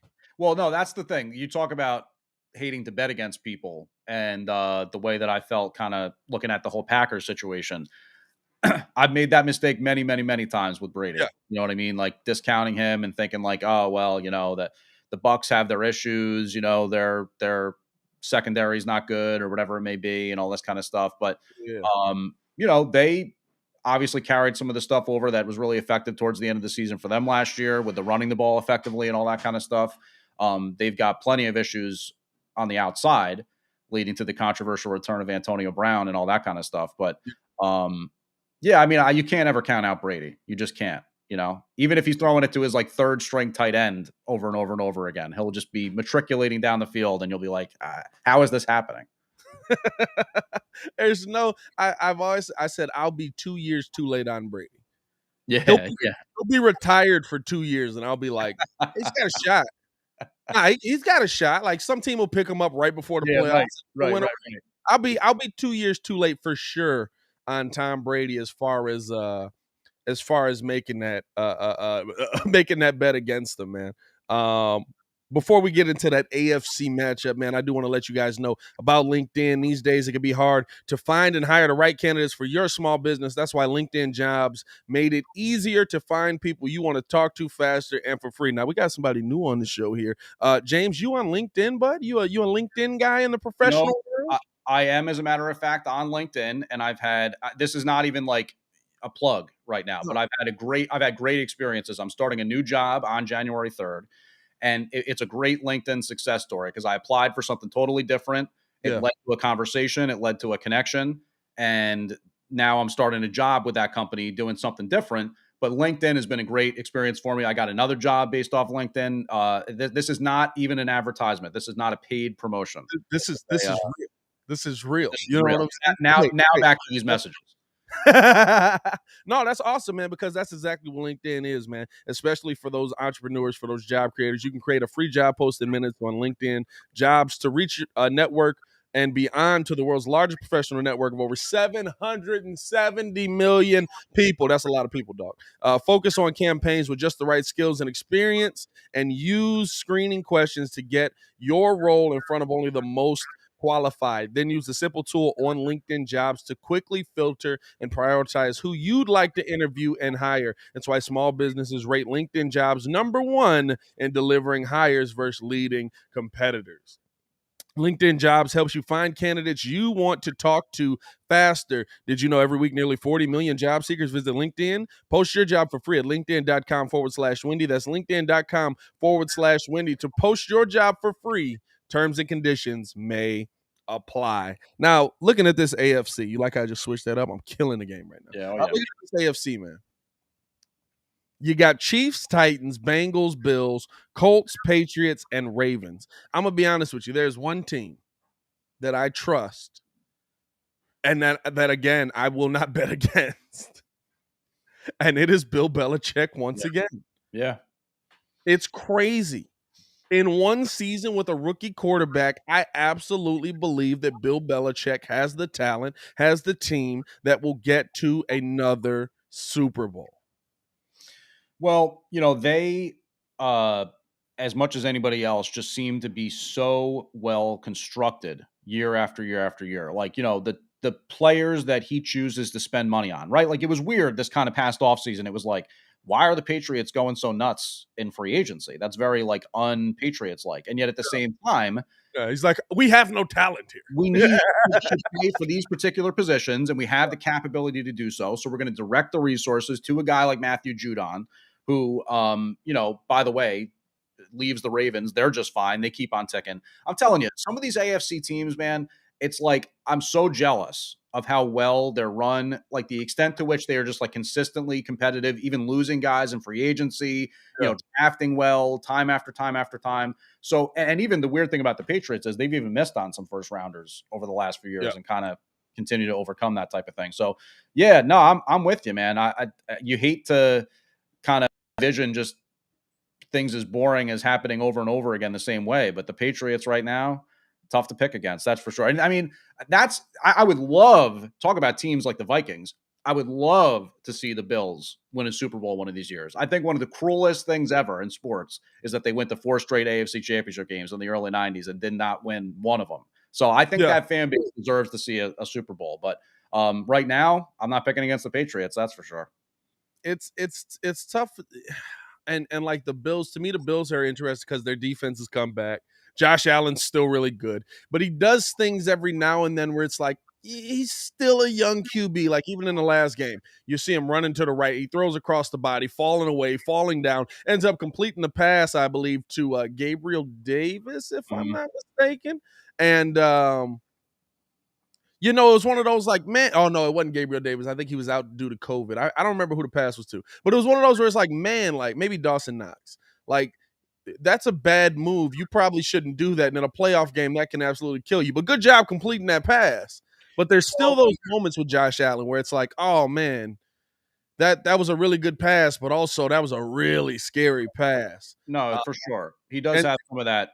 He definitely has some of that in him. And I guess in some ways you got to take the good with the bad when you yeah, have that kind of thing going for you. But no, I mean his stat line yesterday was a monster. But let me yeah, tell you, since I have him in fantasy, I could have really used that 2 weeks ago in my playoffs. But yeah. that being said, he absolutely put up a monster, and I think that it's almost like a Dak type thing for me. You know what I mean? The Bills' best chance is Allen kind of going on a hot streak here to finish off the year. Obviously, they got to make sure they get into the playoffs, Yeah. and then just hoping that kind of thing can carry them because their defense is solid, but they don't run the ball. They really need everything has to go through Allen.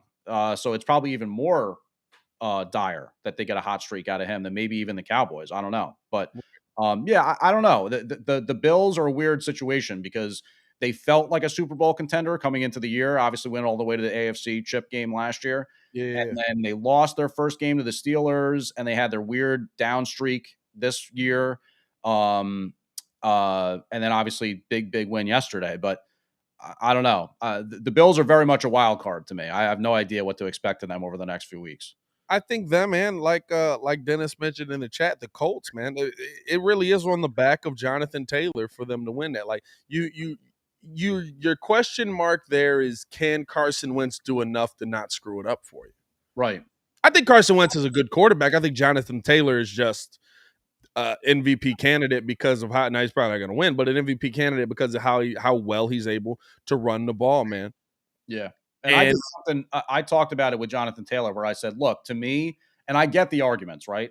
Yeah. I totally understand it in terms of Aaron Rodgers, whoever it is you prefer for MVP, chances are it's some quarterback, right? Yeah.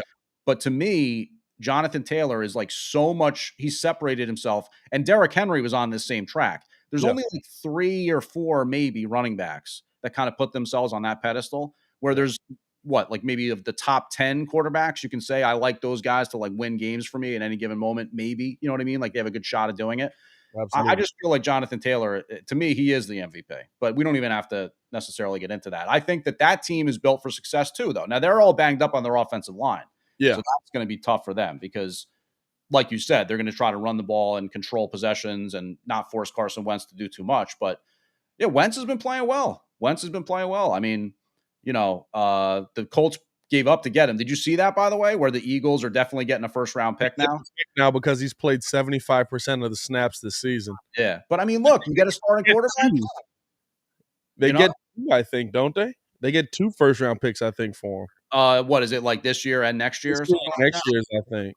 Yikes. So, which is wild. Like, how in the world did you – and it's wild because it's like Carson's definitely a competent quarterback. Yeah. He's definitely a guy that you don't mind having in the room. He's had a better bounce back than I think most of us have expected, but injuries have taken their toll on him. Mm-hmm. And the injuries, not only just going through them, but also the mental thing that he went through of trying to come back, starting off the season with the injury. Carson Wentz has really overcome a lot just to be able to get out on the field. And it's good to see him, but you saw the point in the season where the Colts realized that Carson Wentz is not going to get us to the Super Bowl we want to get to. Jonathan Taylor might. And Carson Wentz has kind of become that, especially for somebody who had him for fantasy. He's really become that player who is getting what's the treatment that I could say that Ryan Tannehill. Ryan was throwing it out there. Who's the Teddy Bridgewater Saints treatment? Yeah, I'm saying where he's putting up 15, 16 passes, or maybe the Taysom Hill. Yeah, putting up 15, 16. Don't do too much, kid. Just do what you do and don't screw up. Yeah, Carson Wentz, I don't know. He's kind of a fascinating case when you get down to it because, like, if you're the Colts, right, and you can Yeah, also kind of compare it a little bit, it's different in a big, big way, but you can compare it a little bit to the Packers, right? yeah, Because yeah, if you're the Colts, you went from Peyton Manning to Andrew Luck. yeah. And over the course of like almost like two NFL generations, you didn't have to really worry about your starting quarterback, right? Like it kind of was just like all taken care of and also at a very high level. Yeah. Um, it's rare that that happens for NFL teams. Many, many NFL teams find themselves in QB purgatory with, nothing to show for any kind of consistency at the Yeah. position for Good years job. and years and years. Exactly. Like, How's it going? Good to so, see you. Never had a quarterback. I'm Pat. so it's Nice. almost like, if you're the Colts, yeah, you had to give up 2 first-round picks. Yeah. And yeah, Carson Wentz isn't Dan Marino, but he's a solid NFL quarterback. You know what I mean? And like, isn't that potentially worth it in a way when there's no guarantees in the draft? And it's kind of like how the Cowboys gave up a first round pick for Amari Cooper. Like, Yeah. yeah, there's something to be said for drafting your own guy and then the salary control level and all that kind of stuff. But if you can get a sure thing, maybe that's not done often enough. You know what I mean? Like I feel like if I'm the Colts and I'm staring at 2 first-round picks, but I also have to hit in the draft to get one of those guys become a quarterback, Yeah. maybe it's worth it to give up for Carson Wentz. Do Apparently we it is. do we see the Colts kind of take, because we really don't see teams take that old school approach anymore where this is our guy. Yes, he's not the greatest quarterback in the NFL, but I can win with him. And can I put a team around him to win enough? Do we see the Colts kind of take that? Because we really don't see that anymore. We see guys. Listen, everybody's looking. The San Francisco 49ers have Jimmy G out there. All the kid does is win. Legitimately, all the kid does is win. Like, and they're ready to run him out of town every single week. Mm, He's been to a Super. Yes, he's that guy that you can take the ball out of his hands and let somebody run the ball. I mean, but he's not. Jimmy G's not a bad quarterback. Derek Carr's no, not a bad quarterback. They're just not Aaron Rodgers. And I hate to tell people this. There's not a lot of Aaron Rodgers in the NFL. I don't know if you've seen the NFL lately. yeah. So, like, do we see where somebody tries to build around that lower tier quarterback, that guy that, I mean, let's be real. What Eli Manning was. Right. Eli Manning will absolutely be a Hall of Famer, but his numbers tell you exactly what kind of quarterback he was. He was a dude that was on a team that he was the piece that just needed to be good enough to let everybody else do their job. Yeah, I mean, like, what about like a Ryan Tannehill right now? You know Ryan what I mean? Tannehill. He's kind of a guy who falls under that category. And I think it is an interesting debate in the NFL because, we know the salary cap is a reality. Yeah. The best quarterbacks in the league take on a ton of that cap percentage and kind of hamstring where you can spend out otherwise and all Yeah. that kind of stuff. And for years, the Patriots helped themselves because, like, Brady would kind of like agree to renegotiate his contract and like take some money off the base level and all that kind of stuff. And it does affect how you can build the team and all that kind of stuff. So I don't know. I've often wondered, like, if that comes into the mind of NFL executives. You know what I mean? Like, for example, Baker Mayfield is coming up on his payday, right? And the question is, should the Browns sign Resign. him or should they not? Yeah. And then I'm also thinking to myself, but why? But why would Baker Mayfield get 30 million? Just because he was picked first? It doesn't mean that he's lived up to that status. Yeah. So can't they find a happy medium where he's only getting paid X and they can keep him and maybe just be happy that he's good half the time, that type of thing? I mean, I don't know. It's just, I don't understand where this kind of came from, where it's like, you only have to have a quarterback that's making, in the modern parlance, 30 million a year, or else you don't have a chance. You know what I mean? I don't think that's necessarily true. Right. No, I'm with you, man. And that's the question mark that a lot of teams have to face. And I guess that's the tough part. That's why you do see teams move on so often, because of how much money is attached to these guys now. Mhm. Uh, Baker's a great example to bring up because, like, let's be real, Baker should be making probably Ryan Tannehill money. Right. Nice. What's Tanny getting? He's getting 15, something like that, 15, maybe 20. I don't Yeah, even know. I figure it's got to be north of 20, but I mean, I, it's probably similar. there's no way he came from the from the Dolphins and secured the the biggest of He bags signed there. a 4-year, 118 with a 20,000 signing bonus. So his average That's a lot of money for right. salary. Hold on, let's say base salary. Like his base salary last year was 17.5. This Okay. year it's only 1.5, but that's some sort of like funky cap stuff that's going on. Yeah. Next year it jumps up to 29. So I mean, that's the thing. It is kind of crazy. Like you're talking about, you got to Next year, spend, you you're got to through. pay the piper. Next You year, got you're to through. You know what I'm saying? This Yeah. year, 17 point, or what is it? 1 last year, 17. Like that's where Baker should be to me. And it comes in where, listen, Baker's not gonna take that. Is somebody gonna pay him 30 million? Of course they are, because there's some team that's desperate to have a quarterback in the building.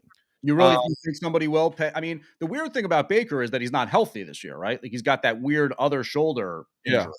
So I don't know how much that's affecting him or whatever, but yeah, I don't know. You think, see, like the Jimmy G thing is an interesting example because I think they just look at it like, okay, we run the type of offense where we like having a guy who can run a little bit, Trey Lance, this, that, the other. He's cheap right now, also, so we can cut bait with this guy who's making a decent amount of money, spread it around, go elsewhere. But then I wouldn't be shocked to see Garoppolo go play very well for a team that needs that kind of caddy. You know what I mean? Needs a caddy at quarterback or whatever it may Well, be. what I always look at, I say, listen, and P.kidd has said that the best, in his opinion, the best quarterback in the NFL isn't even playing this year, and he says it's Deshaun Watson, just based on what Deshaun's been able to do. So you're looking at teams. You got the Lions, who Jared Goff is god awful, which I said that a long time ago. I said that when he was out in L.A. The Texans. Jets are probably gonna hold on to Zach Wilson. I think Zach's got some game. I don't know what he's gonna be. You guys out there at the Giants, would you guys want Baker? I don't think that's going to happen. I mean, the weird thing about the Giants is, as bad as they are, which of course you got our pick. Yes, that's true. But the Giants also have like no cap room whatsoever, which I don't understand. I'm like, wait a minute, how are we that bad and we don't have any cap room? But I'm not even going to try to understand that. But yeah, no, I don't know. I don't think the Giants are going to be bringing in any prominent free agents. So I think that's part of the reason they got to stick with Jones, is that they got to figure out their cap situation too. Oh, you got the Panthers. Maybe that could happen. You know what I'm saying? Falcons, maybe. I don't know how much Matty Ice has left. Washington. Teams that we've talked about all day. Listen, there's teams there that, to me, would absolutely throw 30 million at Baker's feet, which is why the Browns may end up doing it. But is it worth it? Right. Like for them. Well, I guess for the Browns, you haven't been relevant. This is a solid 5-year run. It could also just be a wild NFL offseason. It could be crazy because if Russ gets traded, right, maybe that could happen. Yeah. Then you're talking about also wherever Deshaun Watson ends up. You alluded to that. Let's say Jimmy G either gets cut or is a free agent. I don't know. One or the other. He's out there. Baker Mayfield potentially out there. It could be wild. It could be a wild offseason in that respect where there's a lot of change. And then, of course, the one like really big bomb that's kind of potentially out there is the whole Aaron Rodgers thing, right? Like whether or not he would ever get moved. It's making me as sad as possible, but I really think they're getting to a point where he's just going to be like, I like Green Bay. I'll stay here. Pay me a lot more money. Hey, I've still got like 5-6 years left. Pay me as much money as you can. But I think that I'm going to be seeing Aaron for a long time to come here, which sucks. it sucks. I'm just, Jesus Christ, is bad. But I see it as is it more beneficial to keep a guy like Baker, or is it more beneficial to go out? Because let's be real, all the names we mentioned are going to get paid. Right. Russ is getting big money. If you can be in the running for Russ, great. But listen, Sierra's not moving to Cleveland. That's what I was just going to say. I was going to say that would be a great match on paper, but that doesn't work with like his brand and like his wife and stuff. And you guys, you'd have to cut everyone. But that's the rumor is that he wants to go to either the Eagles or the Giants. Now, I don't know how the Giants obviously have the picks to make it happen, Yeah. but not the cap space. So I don't Right. really know. I mean, look, I think we both know the NFL, it's kind of funny money there. Like, I always hear that about teams who have cap problems, and all of a sudden it's just like not a thing anymore. It's like, Yeah. how did that happen? But It's like on Madden. You just clear the cap penalties and everybody's good. right, right. Roger Goodell's just going to go into settings real quick and Yeah. just be like, yoink. Yeah, pretty much. Yeah. It's one of those where it's like, he had $1 billion in cap penalties. He's good. Yeah, Russell Wilson in New York signed me up for that. Yes, I mean, look, crazier things have happened if that domino falls. But your point is true in the sense that the Browns need somebody at quarterback. You need So somebody, and the market's going to set over. the price. Whatever he's going to get paid is what he's going to get paid. Yeah, you don't want to start over. And the thing is, like, to me, Jimmy G's probably gonna get another big bag. Yeah, and whether it's worth it or not, listen, NFL quarterbacks get paid a lot of money. Yeah, they do. Mike Glennon got $18 million from us. Mike Glennon can't play football. No, but I can vouch for that recently, by the way. Yeah, Mike Glennon's a bad football player. He got $18 million. He's secured, like, somebody put it. It was funny because it was on his neck, but Nice. somebody put like all the money that he's made. It's like $30 million in his NFL career, and he's not good at football. Yeah, I like that. His neck is very prominent, so you can stack a lot of cash. A lot of stacks of cash. It scares the heck out of me. I'm not gonna lie to you. Every time I see him get hit, I'm just like, there's a Peyton Manning right there. There's that injury. But it's just one of those things to me where I look at it and is there somewhere that it's worth it for you to spend that money to overpay that quarterback? But like you said, that's a big chunk of your cap, and a lot of teams are going to have to face that this year. Now, for most of the teams, Houston's trying to find a quarterback. All right, well, they go out and get Jimmy G, or they go out and get Baker Mayfield or something like that. Like, sure, that it works for you. You still got to build the rest of a team. There's no roster there. But like with Cleveland, paying somebody $30 million when you got Myles Garrett, when you've got a lot of those Clowney's over there now, isn't he? You know what I'm saying? When you've got some of those pieces where is Clowney there? Is Clowney in LA? Clowney, Cleveland, right? Is he with Cleveland right now? I feel like Cleveland, right? But either way, they got those big names on defense. You've got some of those wide receivers. You've got some of the there's a lot of pieces that you have to pay, including your quarterback. And I don't think you're going to find one for under 30 million. And that's just the going market for a starting quarterback in today's NFL. Yeah. And that's probably the problem. And I think the Baker Mayfield situation is kind of weird in the sense that it's like, it almost comes down to like the grass is always greener, maybe. Because he's had plenty of games where he played well, and he's had plenty of games where he played bad. And I think there's a lot of quarterbacks in the NFL that kind of live up to that status. And the thing is, it's like what I was saying with the draft too. Yeah, you're going to have to pay the piper once they hit free agency, once they're not in their kind of, first 5 years of control or whatever thing. And then you're also going to probably give up a first round pick to get them. You know what I mean? Like it's few and far between the Dak Prescotts, for example, that has a third round pick, or Russell Wilson become a long-term starter for you. So the assets have to be directed towards that. And if you're the Browns, it also comes down to like, is the grass greener? Like, would you rather have Jimmy G? Would you rather have Deshaun Watson? Yeah, probably. Yes. Yeah. So I mean, can they make that happen? I'd give you Justin Fields for Deshaun Watson. Oh yeah, hell yeah. I'd give you Justin Fields for Deshaun Watson. 100%. I think Deshaun Watson. I mean, I did something on my show where I talked about, there was that rumor around the trade deadline that maybe he was going to end up getting moved to like the Dolphins, supposed to be in on it, or the Carolina Panthers. I think we're talking about it, or something like that. And they never made anything happen there, obviously. But you look at his stats and what he's put together and how much he's stayed healthy and just like the kind of player that he is. I mean, obviously I know nothing about anything with the personal life and the masseuses or anything like that. But as a football player, he's damn good. Yeah.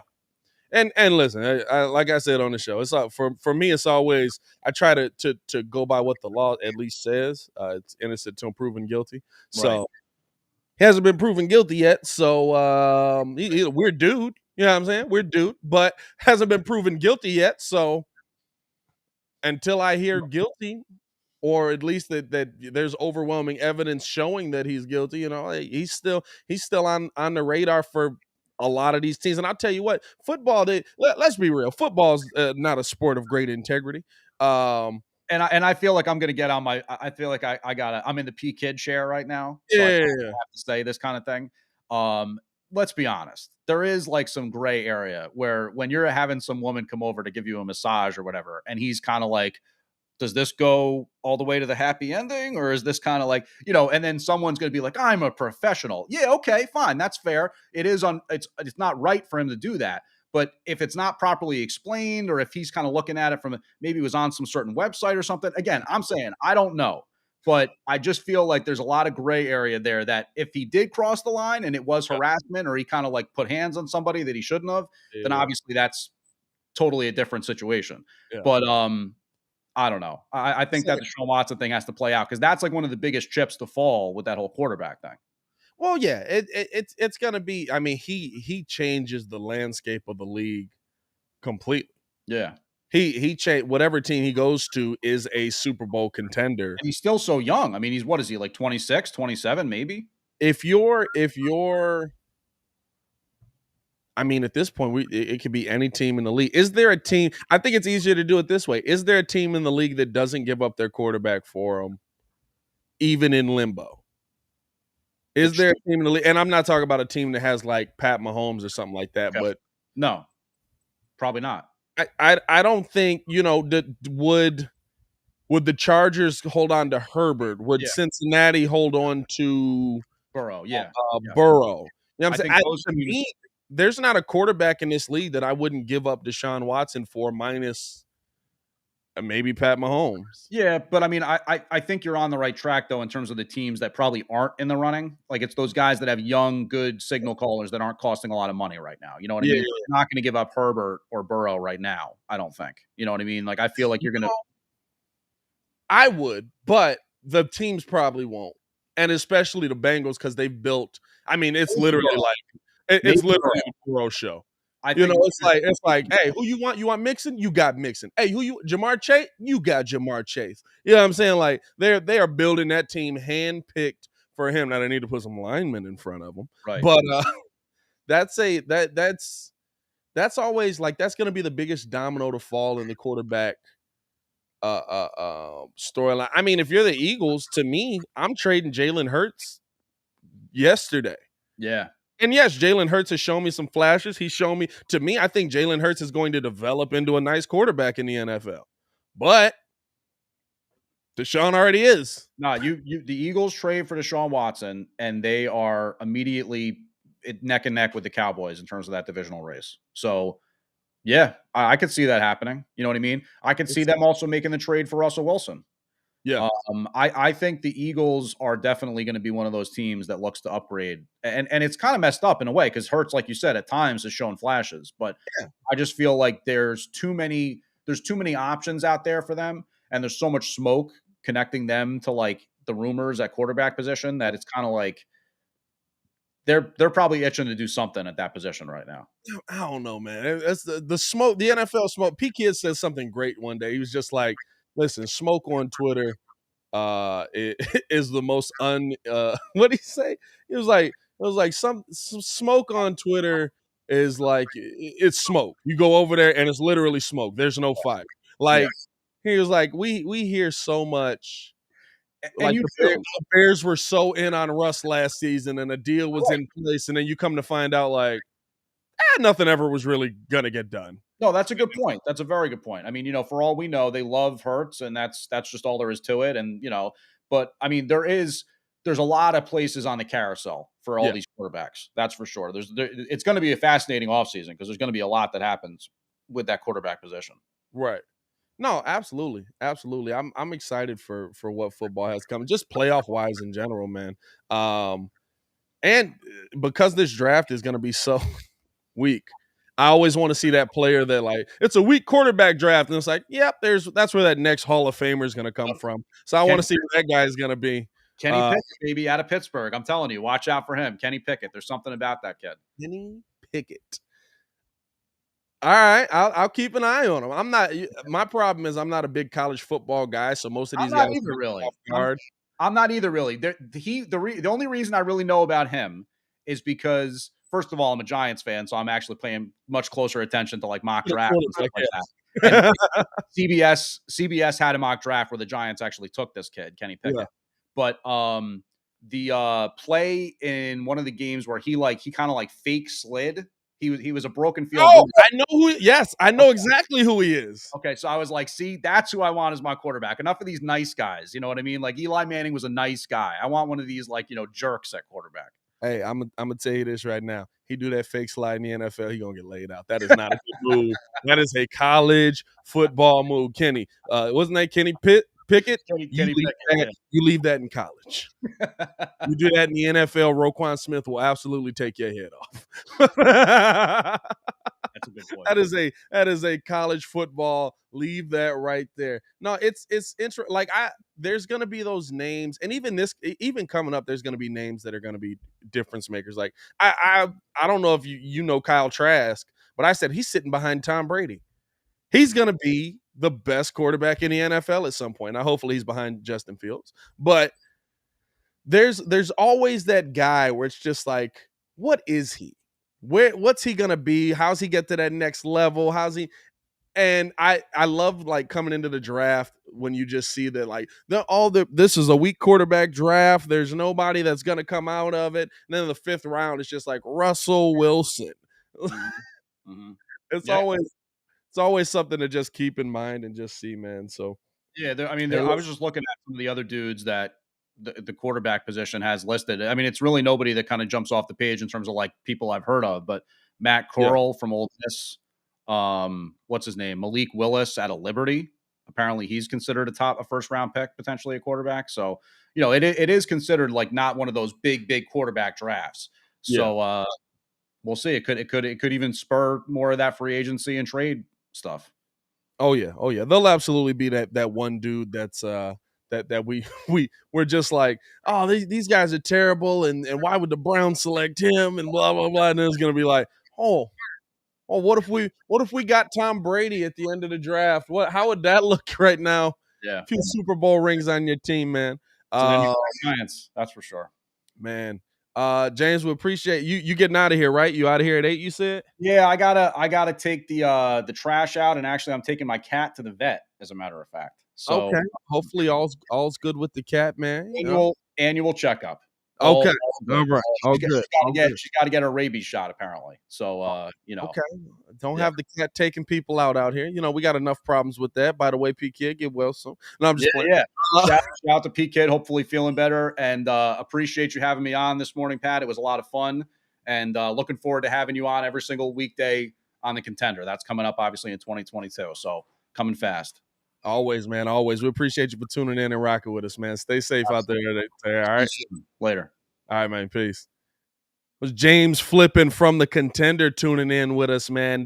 We appreciate that, man. Kid hit me kind of last minute this morning saying that he was feeling really under the weather. And we had kind of talked about maybe postponing it. I woke up literally just like, dude, how the heck am I gonna do a 3-hour show by myself? I'm mad entertaining in my mind, but I don't know if I'm that entertaining. And so it was I appreciate James for pulling in and tuning in with us, man. Hey, listen, we still got the phone lines open as well, man. I want to hear from you guys, especially in this last hour, because we're going Chicago. We're talking Chicago here in this last hour, man. We had a big game. Actually, we had 2 big dubs yesterday, man. Bears dubs and Bulls dubs. So going Chicago in this last hour, man.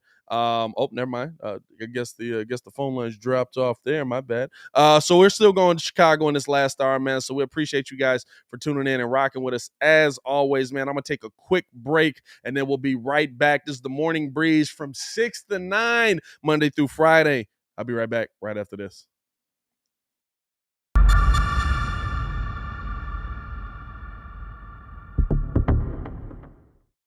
The Bulls, to me, and maybe this is the first time I'm saying it on here, and this is why you have to make a move before the break and go for it.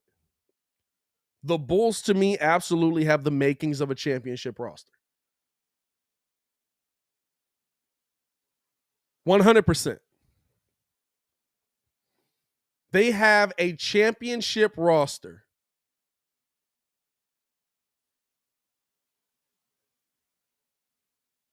right now. But you have to add to it because these other teams also have that championship level roster. So it's not just about having a championship roster. It's also about, do you have enough to beat the other teams with a championship roster? And right now, I don't know if the Bulls have that. Right now, I don't know if the Bulls have that. Because I'll tell you this right now, and we're going to talk about this on the live show. By the way, we will be live tomorrow from 6 a.m. to 9 a.m. For all of you people that are up early going into work, tune into the show, man. The Morning Breeze starts tomorrow. We're going to be live every week, Monday through Friday. And we're going to be breaking this down. But when Kyrie Irving comes back to the NBA, I've said this all year. It's Brooklyn's league, and the rest of us are in it. Now, there's going to take some time for him to get acclimated. Of course, now he's dealing with the health and safety protocols. There's going to be some time with that. But if we continue to do that,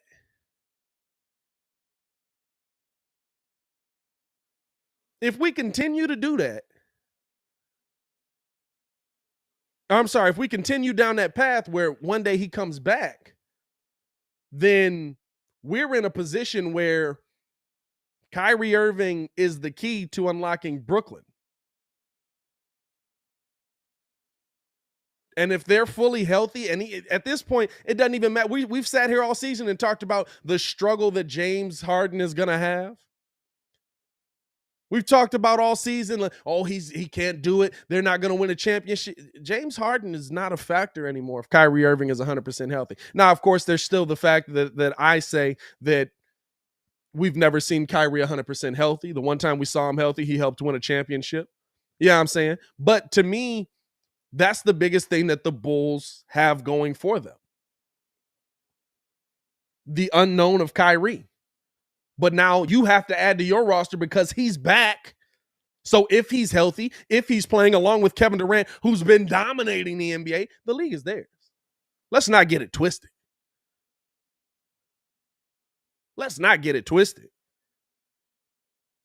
Golden State, okay. I love it. I love what Steph is doing. I love how they're playing defense. But the league is theirs. And I hate to say it like that. So now you have to figure out, how do you improve your roster to get to the point where the league isn't theirs? How do you get to the point where like I said, championship roster is already here, adding to a championship roster to make it more of a championship roster when it's 100% healthy?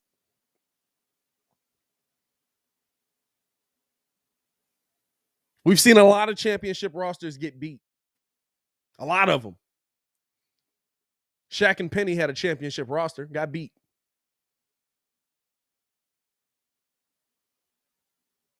Scottie Pippen and them boys, when he was in Portland, had a championship roster, got beat. You know what I'm saying?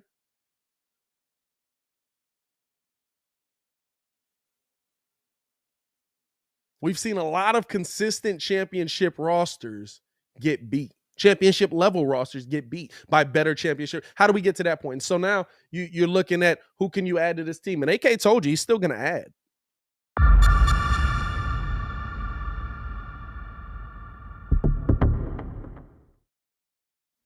Welcome back into the Morning Breeze. Good morning, world. I am your host, Pat the Designer, back at it again. We appreciate you guys for tuning in and rocking with us. The Morning Breeze is the morning show for the Windy City Breeze, live Monday through Friday from 6 a.m. to 9 a.m. So make sure that you guys get in tune with us. Make sure that you guys rock with us, man. We got a lot of content coming your way, man. So we appreciate all the love that you guys have shown us to this point, man.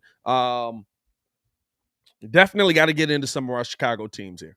Definitely got to talk about some of the what's been going on with the Bulls. Some of these what we saw yesterday with the Bears. Are we optimistic on that, man? So this last hour, the phone lines are open. Call into the show, man. 855-908-5668. 855-908-5668. The Contender phone lines are open right now, man. Call into the show. Let me know how you guys are feeling, what you guys' thoughts are on what we saw yesterday, where our Chicago teams came away with the old double dub. We don't see that a lot. We haven't seen that a lot coming away with the double dub, man. Let's go out to the phone lines right now, man. Heading out to the 773. What's going on, man? How you feeling? Yo, you there? Hold on. That might be me. Hold on. That's on me. Try now. Oh, I got you. Hold on. Let me send you to the right stuff. Man, I'm not set up at all. What's going on, Shay? How you feeling, my boy? Give me a second. And wow, now you on the stream. Now the world can hear you. What's going on, Shay? What's happening, man? Man, how you feeling? I said something in your comments section a long time ago, and this is kind of Chicago related because it's about our Chicago things. But you was talking about Kwame Brown and why he didn't make it. Can I say something? I'm saying what I said in the chat. Kwame Brown is a perfect example of why all black men, I'm gonna say black men, need fathers in their life.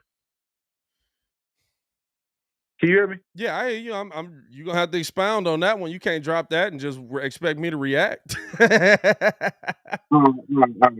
Think about it for a second. You see how Lonzo Ball plays, how he plays with no excuses, nothing, and then like how he was playing bad in LA, but then he ended up getting better. I mean, yeah, you could call that, yeah, changing the better team, but like this shows you how the effects of having a father. And like, think about it. Why was MJ so good? And like, think about it, because Michael Jordan and Kobe Bryant, they just started out good. They worked harder to get themselves like that. They didn't cry. Cry like, oh, Jordan was mean to me, or this wasn't the team I was supposed to be drafted to. Think about it. Jordan wasn't supposed to be drafted to the Bulls. He was supposed to be drafted to the Portland Trail Blazers. But you know what they looked at it. Think about it. It's a chance at an opportunity in the league, and then too, they fathers, they wouldn't going to allow them to make excuses like that. Think about it right now. I guarantee you, with you having your father in your life, he played a big significant role in of you being a man. Think about it. You can say whatever you want to about Jordan, a dislike for Jordan or Kobe as a person, but think about it. At the end of the day, that they were men. They were men. Think about it. That's what separated them from LeBron. They actually had a real father in their life. That's what separates Lonzo Ball from a lot of these. I know a lot of players in the league that didn't have a dad in their life. Kwame, to me, I don't know if that's what that was. Kwame, to me, just wasn't good. He wasn't a good basketball player. That's all it is. It's nothing deeper.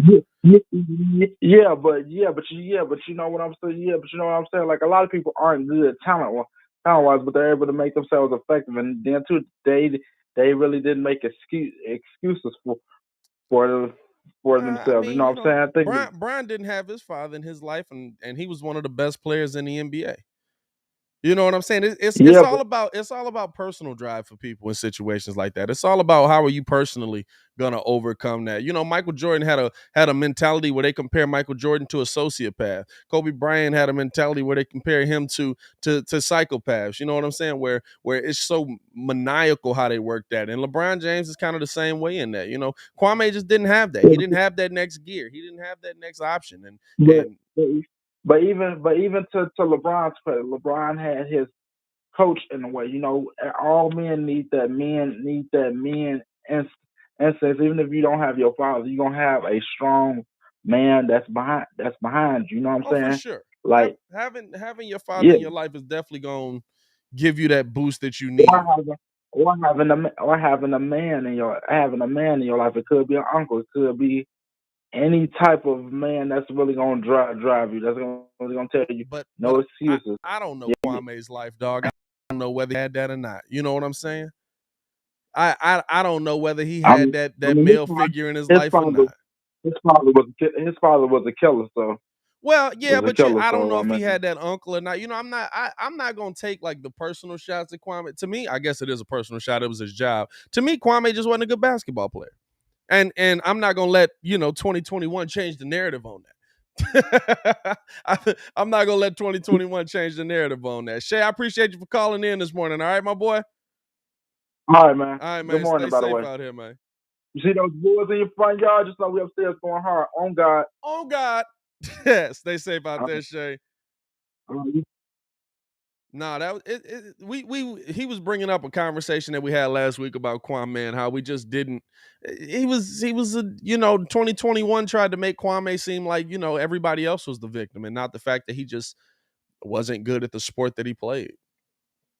You know what I'm saying? And so it is what it is. It is what it is. I don't hate Kwame. I don't begrudge Kwame, but I'm not a part of this feel bad for everything that's ever happened in everybody's life culture. You know what I'm saying? I don't subscribe to that line of thinking. Sometimes I think you got to pull yourself up and do the work to get to that next level. And maybe Kwame was doing the work and he wasn't talented enough. Maybe he wasn't doing the work and he didn't apply himself enough. Either way, he wasn't a good basketball player. And that's what it comes down to. Let's keep it going to the phones, man. This last hour is for y'all, man. We got the phone lines open, 855-908-5668. Call into the show, man. We want to hear from y'all. Going out to Steve-O in the 872, man. He's calling about the Bulls. Steve-O, what's going on, man? What's good, bro? Man, how you feeling this morning, man? Yeah.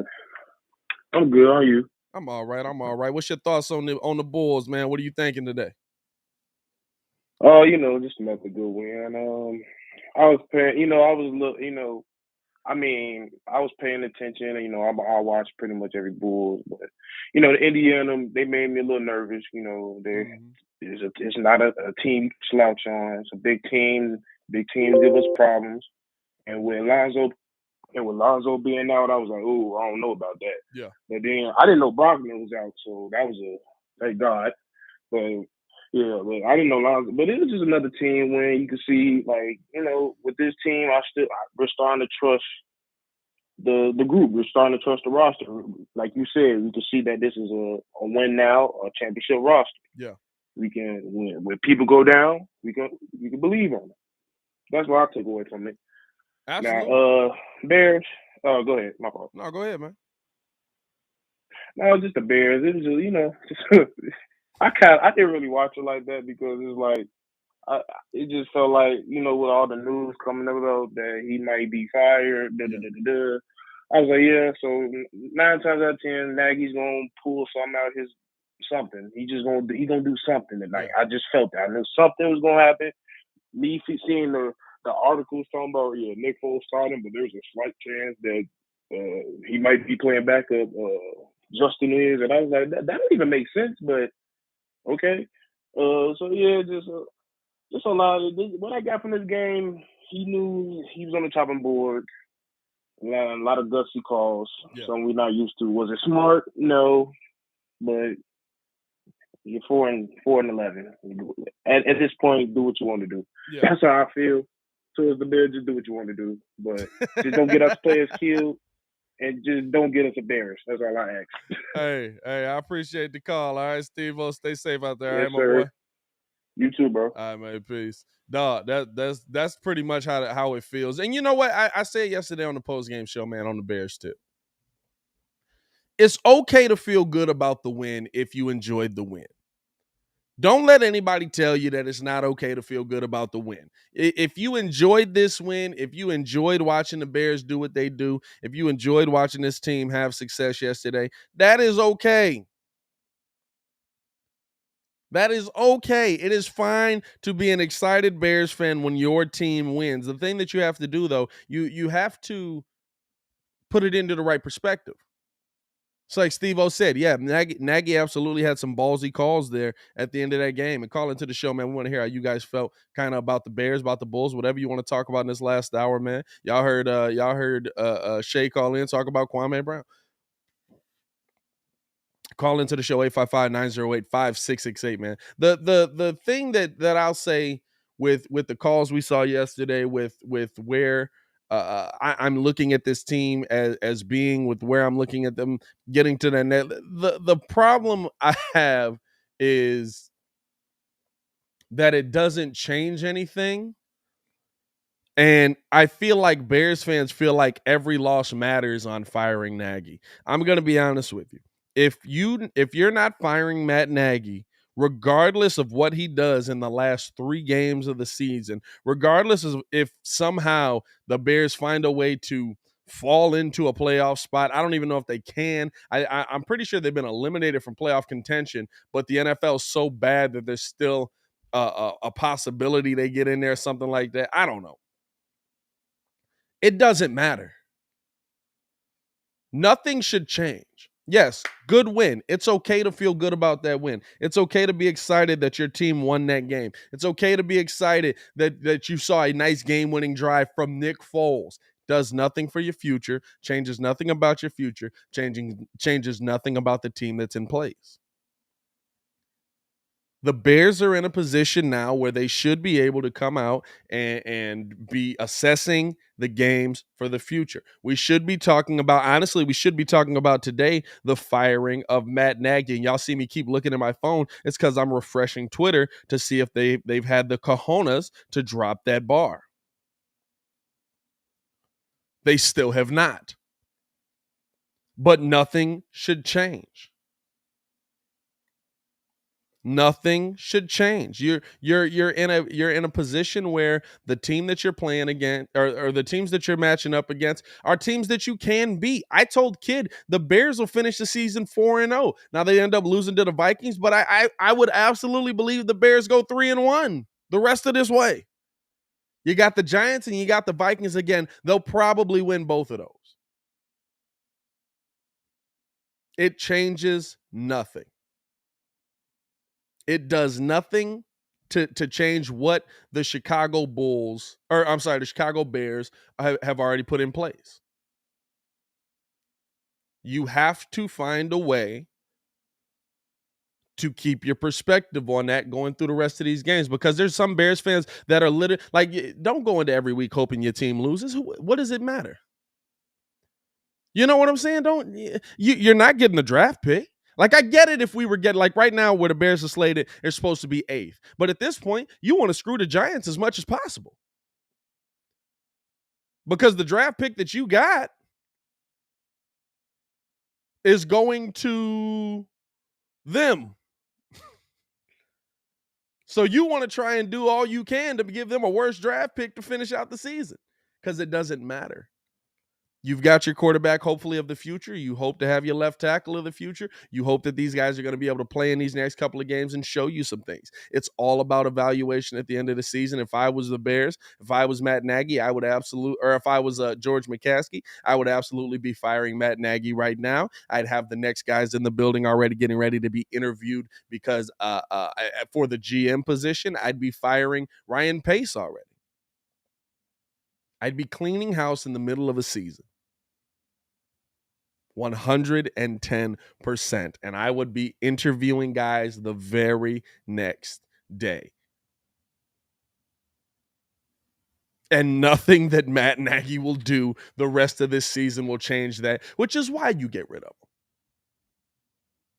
But it's okay. It's okay on that. It's okay to be excited. I feel like I saw Bears fans yesterday just like, oh my God, how can you have these guys in there? How can you cheer for wins at this point? You just want to lose out. Because I don't want to see my team lose. Because I'm a Bears fan and I hate it feels better. I don't care if we're 5-10. We can finish the season 7-10. If we win the next 2 games, we can finish the season 7-10. I feel better about 7-10 because usually in the NFL, you are what your record says you are.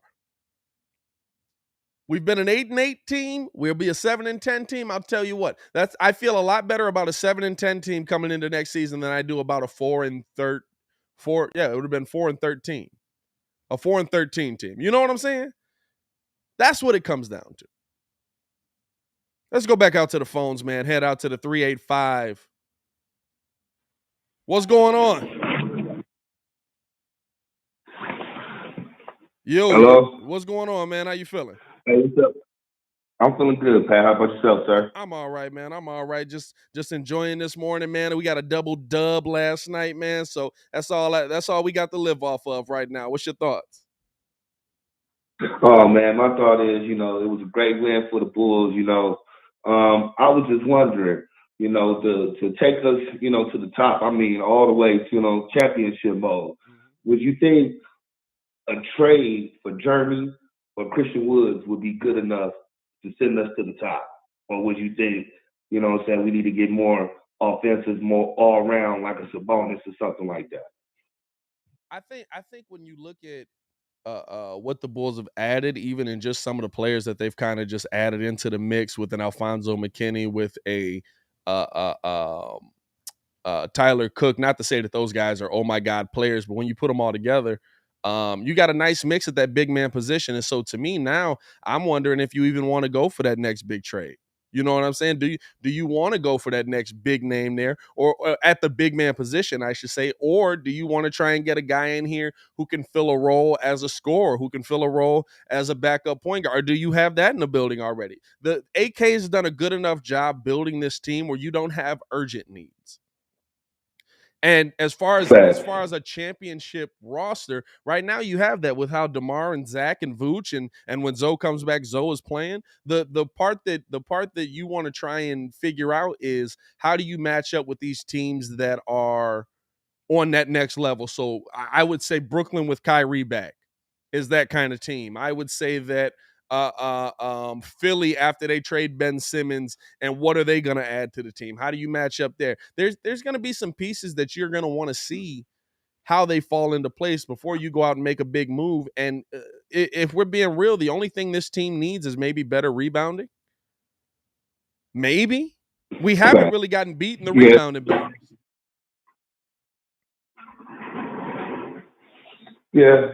Yeah, more rebounding, I believe, would be a lot better. That's why I kind of was thinking, you think that we would have to trade a whole lot to get Christian Woods? I think we could get Christian Woods for the cheap. Nah, absolutely. You're taking away a what is he, 18 and 10? What is Christian Wood this season? I believe he's averaging about 18 and 10, and you would be putting him in a position where he's able to absolutely up those numbers. Because he's an efficient guy. He's getting a lot of his rebounds off of driving to the bucket. He's getting a lot of his rebounds off of being able to get those putback buckets in there. Kind of like what Miles Turner is doing. Kind of like Jeremy Grant. There's some guys that are going to need more shots. Christian Wood's not one of those guys. Christian Wood's a low shot efficient guy. But because of that, you're taking a major piece from Houston. They're gonna want any trade for these guys you're gonna get. You're talking P. Will's included. P. Will's included. Kobe. Yeah. You know what I'm saying? You're giving away your young future talent for success right now. And maybe it is. Maybe you come in with an overwhelming roster now. Yeah, I ain't getting rid of P. Will right now for nothing. No, sir. Hey, man, I appreciate you for calling in. All right, my boy. Hey, man, thank you, Pat, man. Love your content, man, and appreciate it, man. I appreciate you, bro. Stay safe out there. All right, man. All right, you too, sir. Thank you, brother. And that's with the Bulls, that's the thing you got to look at. You know what I'm saying? With the Bulls, that's the thing you got to look at. You got to see, what do we really need? We've said big man all year, but you got to update the narrative. We've said big man all year, but you got to update the narrative. And the narrative all season has been, oh, you're going to get beat by these bigger teams. You're going to get dominated by these bigger teams. You're going to get out-rebounded by these bigger teams. And we really haven't. We're talking about a couple of games where the Bulls have been out-rebounded. We're talking about a couple of games. Now, would I like them to be better? Yeah. They're 27th in the NBA in rebounding, with averaging 42 a game.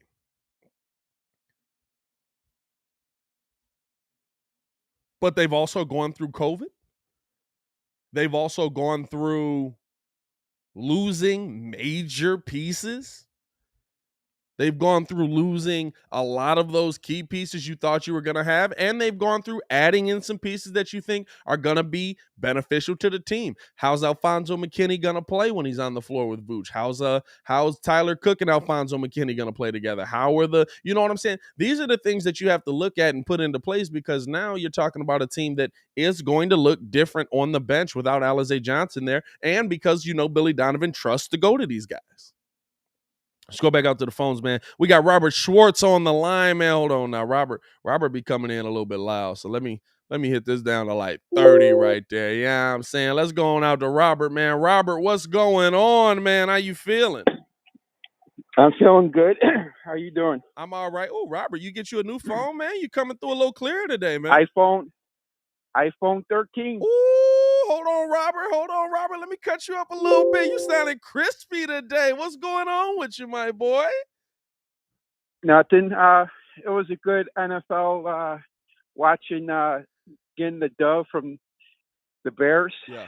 I was a little worried after that taunting penalty, and I thought we were going to lose it, but we won. That's good. Yeah. Then we get a dove from the Bulls. Stop Bulls. That's really good. The Bulls. And my fantasy, I went and got Dallas' defense. Oh, my God. Oh, my God. What'd they give you, 30 points? Yes, sir. About 25, I believe. Close. Yep. Were you in the championship? I'm out here. What week is this for y'all? Because our fantasy league was weird. We started like week 13 or 14, I think. Yep. Oh. I'm in the semifinals. Okay. Right now. Okay.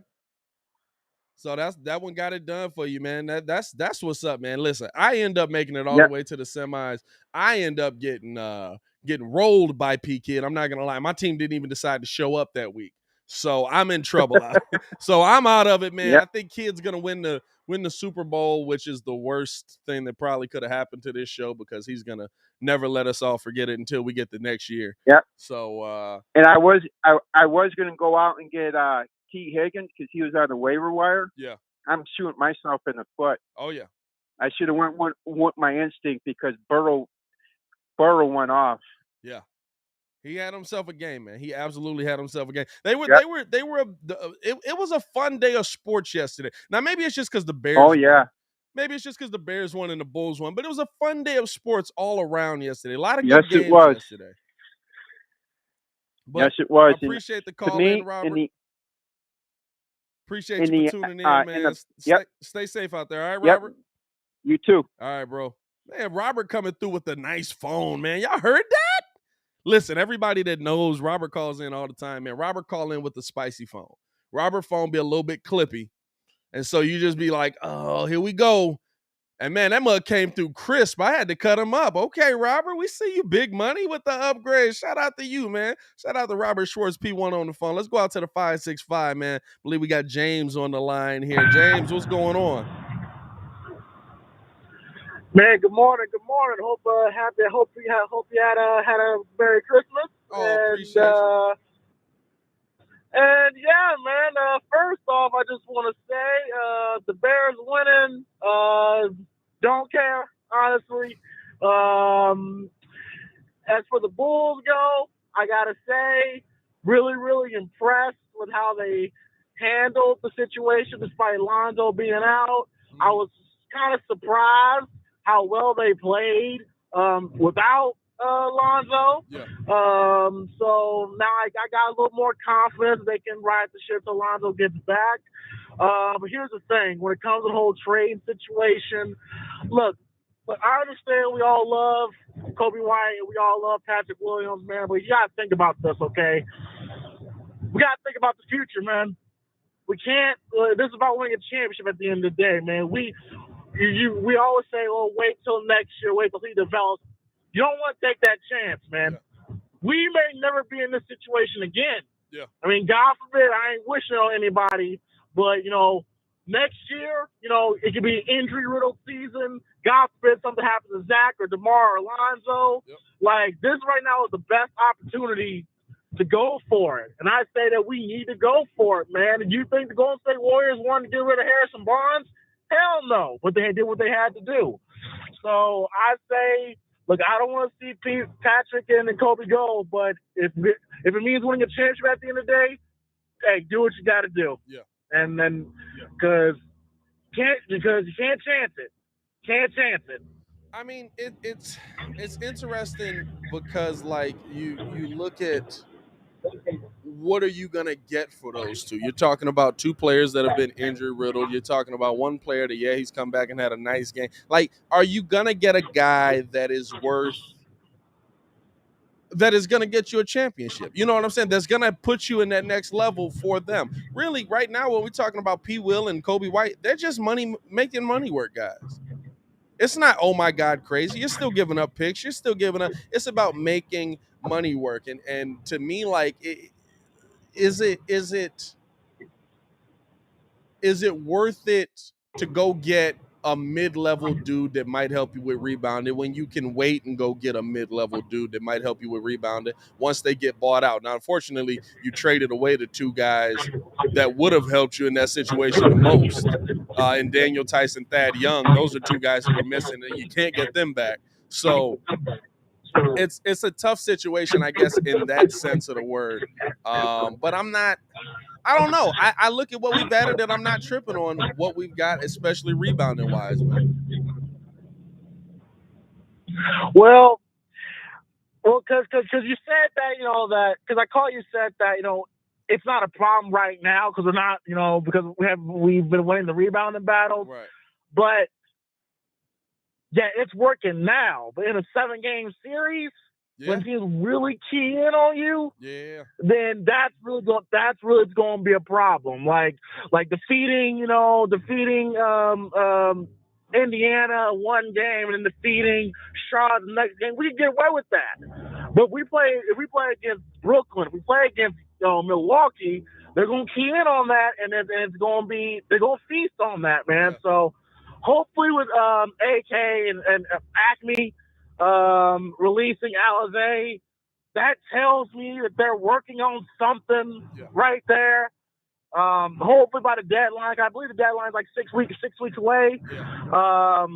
Hopefully they have something in mind. And so far, Acme has proven that he's willing to take chances. So hopefully by the trade deadline, he does something major. It doesn't have to be like a big time acquisition. Just someone that can hold down the fort for Vooch when Vooch is on the bench. Like, that's really all we need. No, I feel you. Absolutely, man. I appreciate you calling in as always, James, man. Stay safe out on them roads, all right, my boy? You too. Hey, man, stay safe out there. Peace. I'm looking at it. I think that AK has put us in a better position where we don't have to panic. We're not in a panic position with the Bulls. The Bears are in a panic position. The Bears are in a position where you have to figure out what's going to be successful.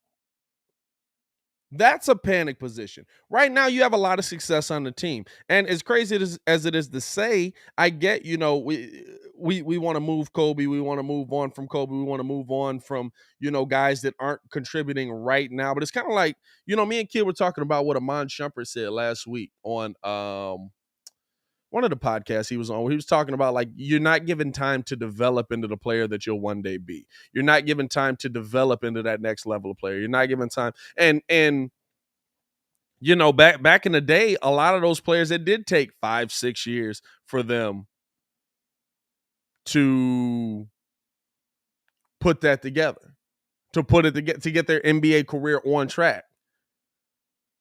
But players aren't afforded that much time in the league anymore. We see guys. I mean, the NBA is kind of becoming like a more of an NFL type of league where you can see guys out of the league within 2-3 years, just because they're not at that point yet.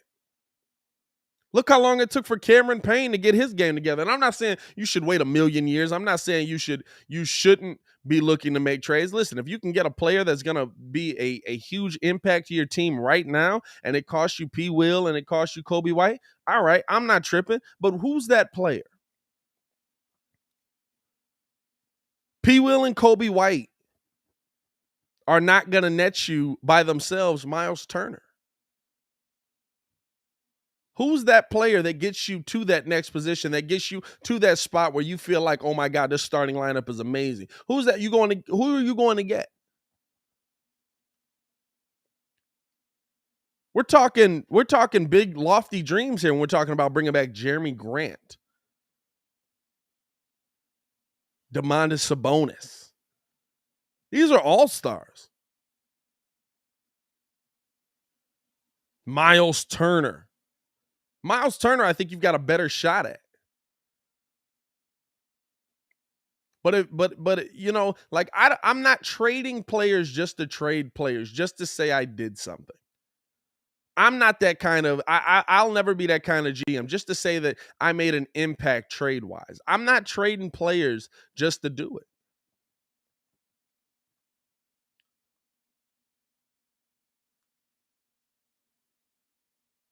I don't think you have to. AK's put you in a good enough position where you don't have to.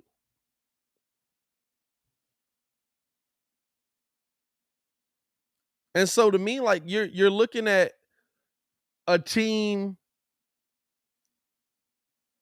that you can overcome those players, that you can overcome dealing with you know, maybe those teams that you think are on that next level are on that that next section of they're already a championship roster. You know what I'm saying? That's where I look at it as, are you already at that level? And maybe we don't want to say you're at that level because we feel like, ooh, come on now. The Bulls winning an NBA championship this season. Come on now, relax. We don't want to jinx it almost. You know what I'm saying? But I don't have a problem looking at what the team has in place already and saying that is a very good team. Adding Alfonso, I'm going to be real with y'all. Adding the players that they've added are underrated moves. Adding an Alfonso McKinney, adding a Tyler Cook. You know why? Because you don't need them to come out and give you 50 a game. They're not that kind of player. You know what I need them to do? When Blake Griffin's in the game, somebody go guard Blake.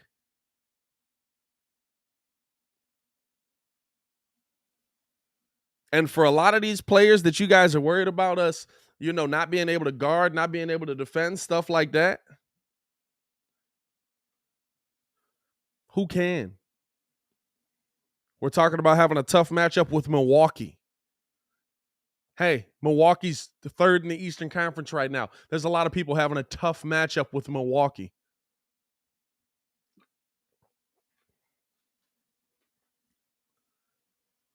Talking about tough matchup with Philly. Hey, the team that figures out how to stop Joel Embiid, you send them our way, and then I'll trade with them. The player that comes in is able to stop Joel Embiid, you send him our way, and I'll talk with them. The player that's able to come in and stand in front of Kevin Durant and slow him down, you talk with them. You send them my way, I'll talk with them.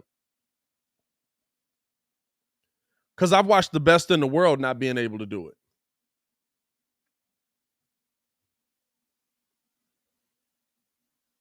I've watched the best in the world not be able to do it on that front. You know what I'm saying? So to me, it's not a big deal if you don't make a move that is a big splashy trade. If you don't go get one of these big name guys, you know what? Find me the dude that's getting 10 rebounds that just isn't getting the playing time he wants and he ends up getting cut or getting bought out. Find me that dude. Where's that guy?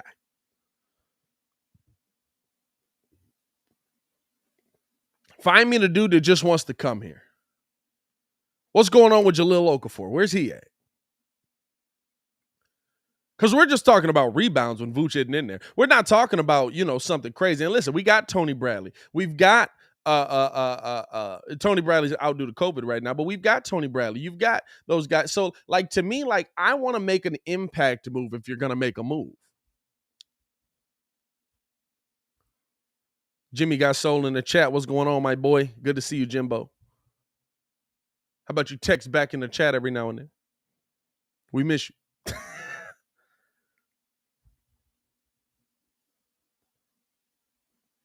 And Steve-O with a great point in the comments. He says, exactly, we can have Woods and Grant at the same time, and Giannis is still going to be an issue. Facts.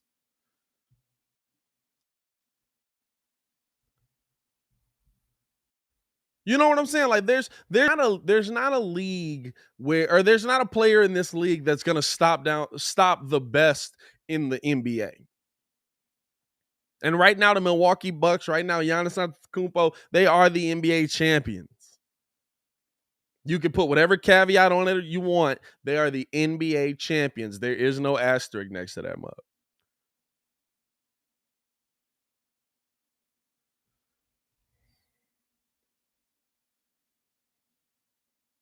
And so to me, it's something that I look at and I say, as far as trading, as far as adding a piece, man, enjoy the team you got now.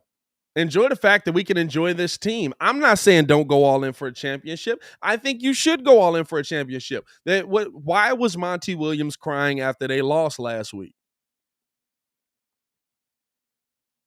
I'm sorry, not last week, last year in the NBA Finals. Why was Monty Williams crying? Because these are hard to get to, and you never know if you're going to get back. And that's just the fact.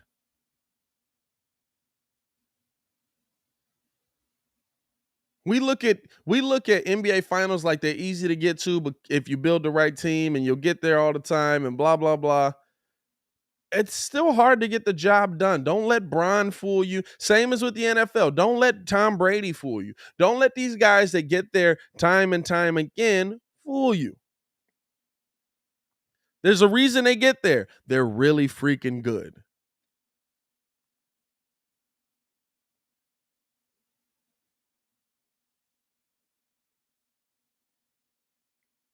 You go all in this season, but it doesn't mean you have to gut your team. It doesn't mean you have to get rid of this player. It doesn't. All in might really be let Pat Williams come back and see what he is. You may not like that all in, but you've got to think you're adding a piece into a team that's already good. What did this team lack last night? They had 15 turnovers and they were struggling a little bit every now and then on a defensive end.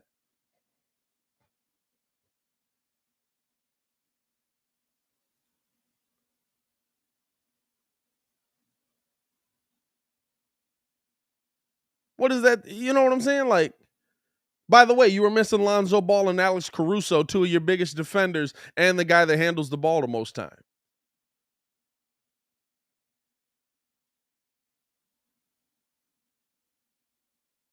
And so I'm looking at this team. I'm looking at this Bulls team, and I'm saying, listen, there's a lot of talent here. There's plenty. This is a championship caliber roster. But how do we get it to that next level? And that really might just be the Bulls being 100% healthy and adjusting your rotation. Listen, right now, Kobe White's still getting some big minutes. I'd rather see Ayo get those minutes. And it's not because Kobe can't play, but because for some reason when he's on the court with Zach LaVine, he's much less aggressive.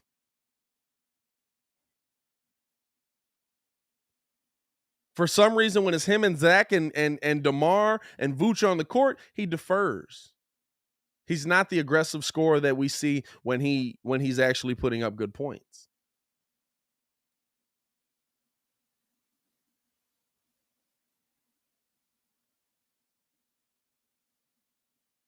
And let's be real, with the team you have now, you're talking about a team with depth. That's what you want. You don't want it to be top heavy. Yes, you want to have your stars. Yes, you want to have your guys that absolutely can come out and dominate you, but you don't want it to be top heavy to me.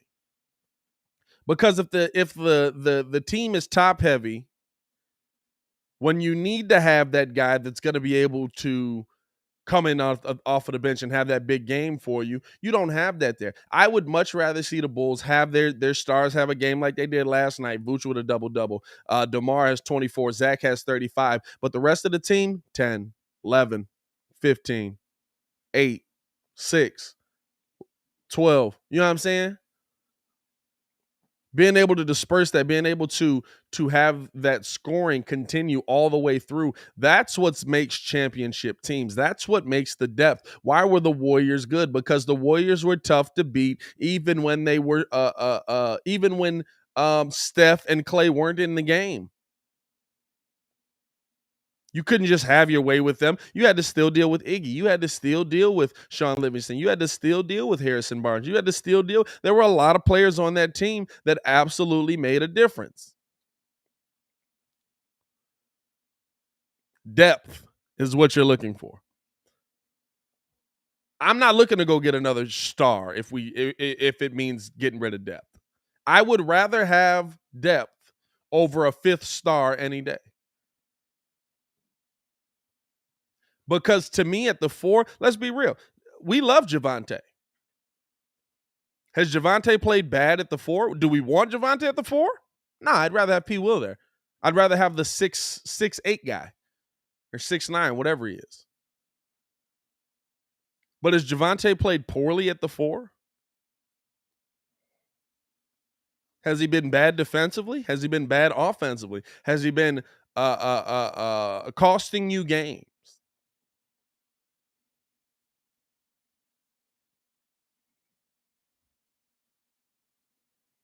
That's the stuff you got to look at. That's the stuff that takes you from, man, these guys are really nice, to, man, these guys are a championship contender.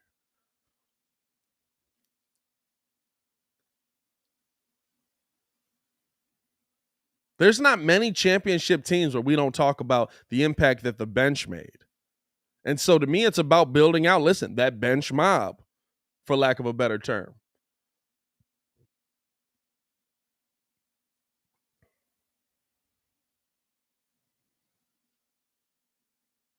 And especially with where the NBA is right now, man. I mean, you got a lot of teams poised to make a move here, especially just in the Eastern Conference. The Ben Simmons, once Ben Simmons gets moved, that is going to kind of change the landscape of where the NBA is, especially Eastern Conference-wise. Right now, you know, if he stays in the East, who's he go to? That he doesn't have an impact on. Yes, Philly's struggling a little bit right now, but say you trade him to a Boston, say you send him out to a Toronto, say you know what I'm saying? There are guys that are absolutely going to or there's a team that Ben Simmons could go to that he absolutely makes an impact on. Even in the Western Conference, Ben Simmons on LA. LA struggling right now. LA running out of pieces fast. Ben Simmons out in Memphis. Well, maybe not Memphis. They got Ja. But Ben Simmons on the Lakers? And me and Kidd talked about that. Swapping Russ out for Ben would be, I think that would be beneficial for both sides. Now, it might be less beneficial for the Philly because Russ is older, but I think that that's absolutely the kind of player that could come in and be successful in that situation, especially with Embiid.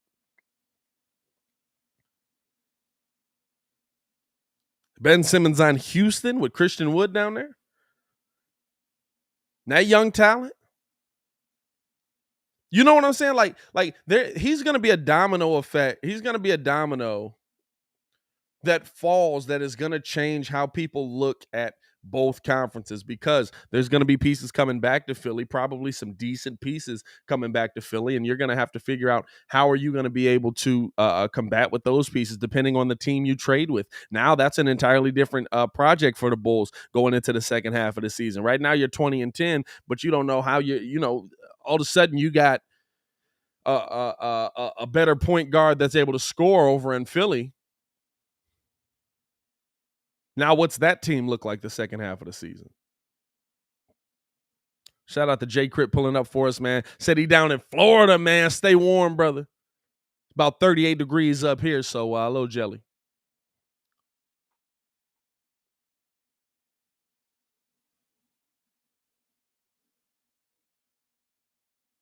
There's a lot that goes into winning an NBA championship that's not just having the best stars on the floor. You have to have the best stars on the floor. I don't disagree with that. Listen, the reason Brooklyn went from being a regular team to an NBA championship contender is because Kevin Durant showed up in the building with James Harden and Kyrie Irving.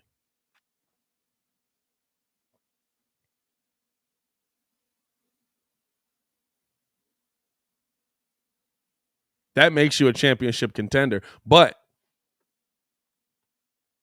you see how depth changed those championships' hopes dramatically.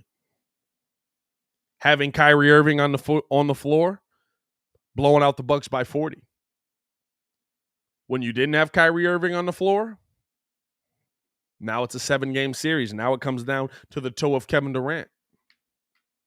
You know what I'm saying?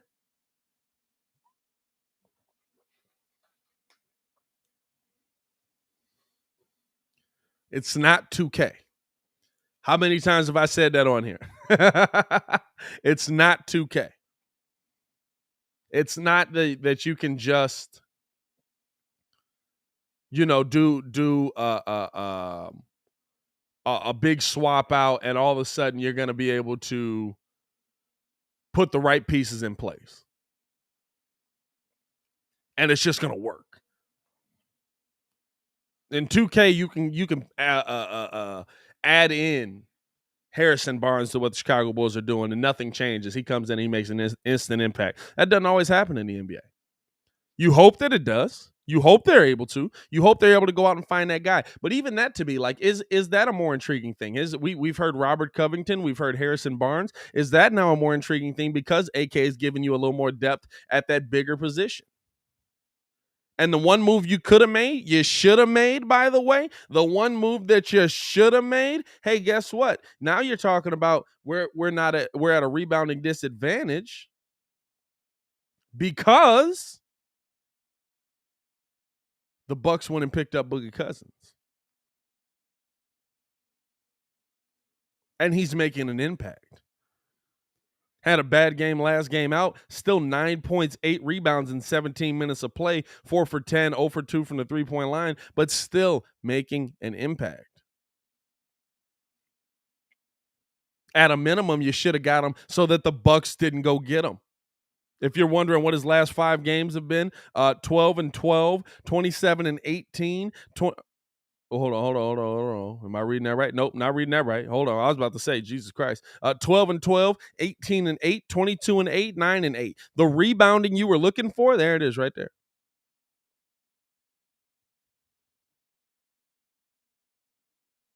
On the opposing team.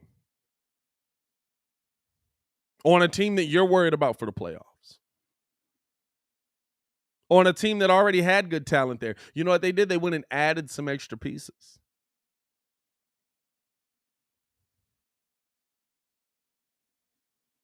Depth.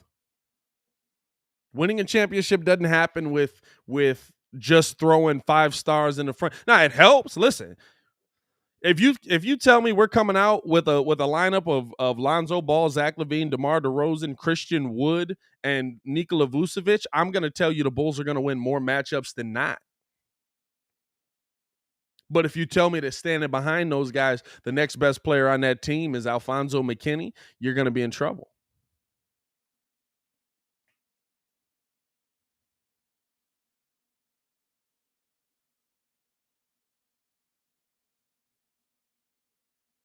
We all want the Bulls to get to that next level. We all want the Bulls to go for it this year. But I want the Bulls to have the depth to be able to survive a playoff run, to be able to survive a Brooklyn, to be able to survive a Milwaukee, to be able to survive an NBA championship finals run, to be able to survive going up against Golden State in the finals, going up against Phoenix in the finals, going up against the Lakers, the Clippers, whoever it may be. That's how you get to that next level. How many stories do we hear about the bench guy that makes a big shot or knocks down a big 3 or makes a big block because they had him in there with that depth? And that's what we should be looking for, man. That's absolutely what we should be looking for as far as the team goes, man. Hey, listen, I appreciate y'all for tuning in and rocking with your boy, man. It's been a fun morning, man. We've broken down a lot of topics. We broke down the NBA talking about their play-in tournament, NBA talking about their Christmas Day games. I asked the question, where or should the NBA pick their Christmas Day games in season? Should the NBA be looking to do that? How does a tournament even work with all these tournament talks we got going on?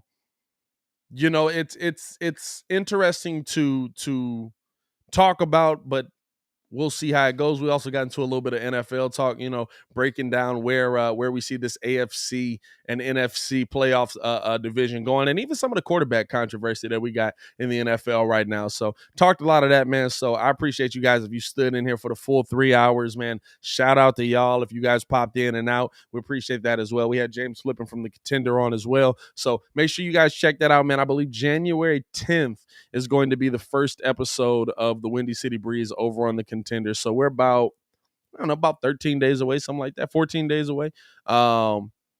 So that'll be the first episode of the Morning Breeze over on the Contender, where you can listen to it, because I know a lot of y'all are on the move, y'all on the go, can't be sitting there with your phone like this trying to watch me. So we're gonna have the audio over on the Contender where you can hear us on the go daily from 6 to 9. Man, I appreciate all of y'all for tuning in. Oh, just in case any of y'all don't know, now I don't know if it's showing up for you or not. Let me know if it is, or let me know if it's not. We've got the join button because we've got the memberships up and running. I think we had about 3 people sign up last night in the live. So you can be a Breeze super fan. What it comes with, you can sign up for the Discord over in the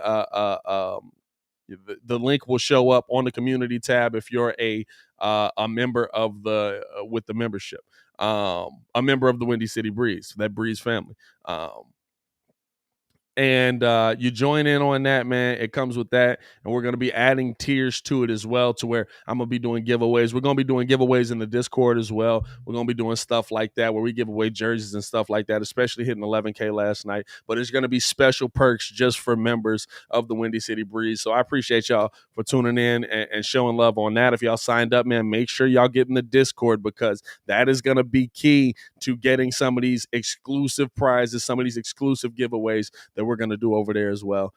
If y'all don't see that join button, go over to the Windy City Breeze community tab, and it's the link to sign up for the membership is in there.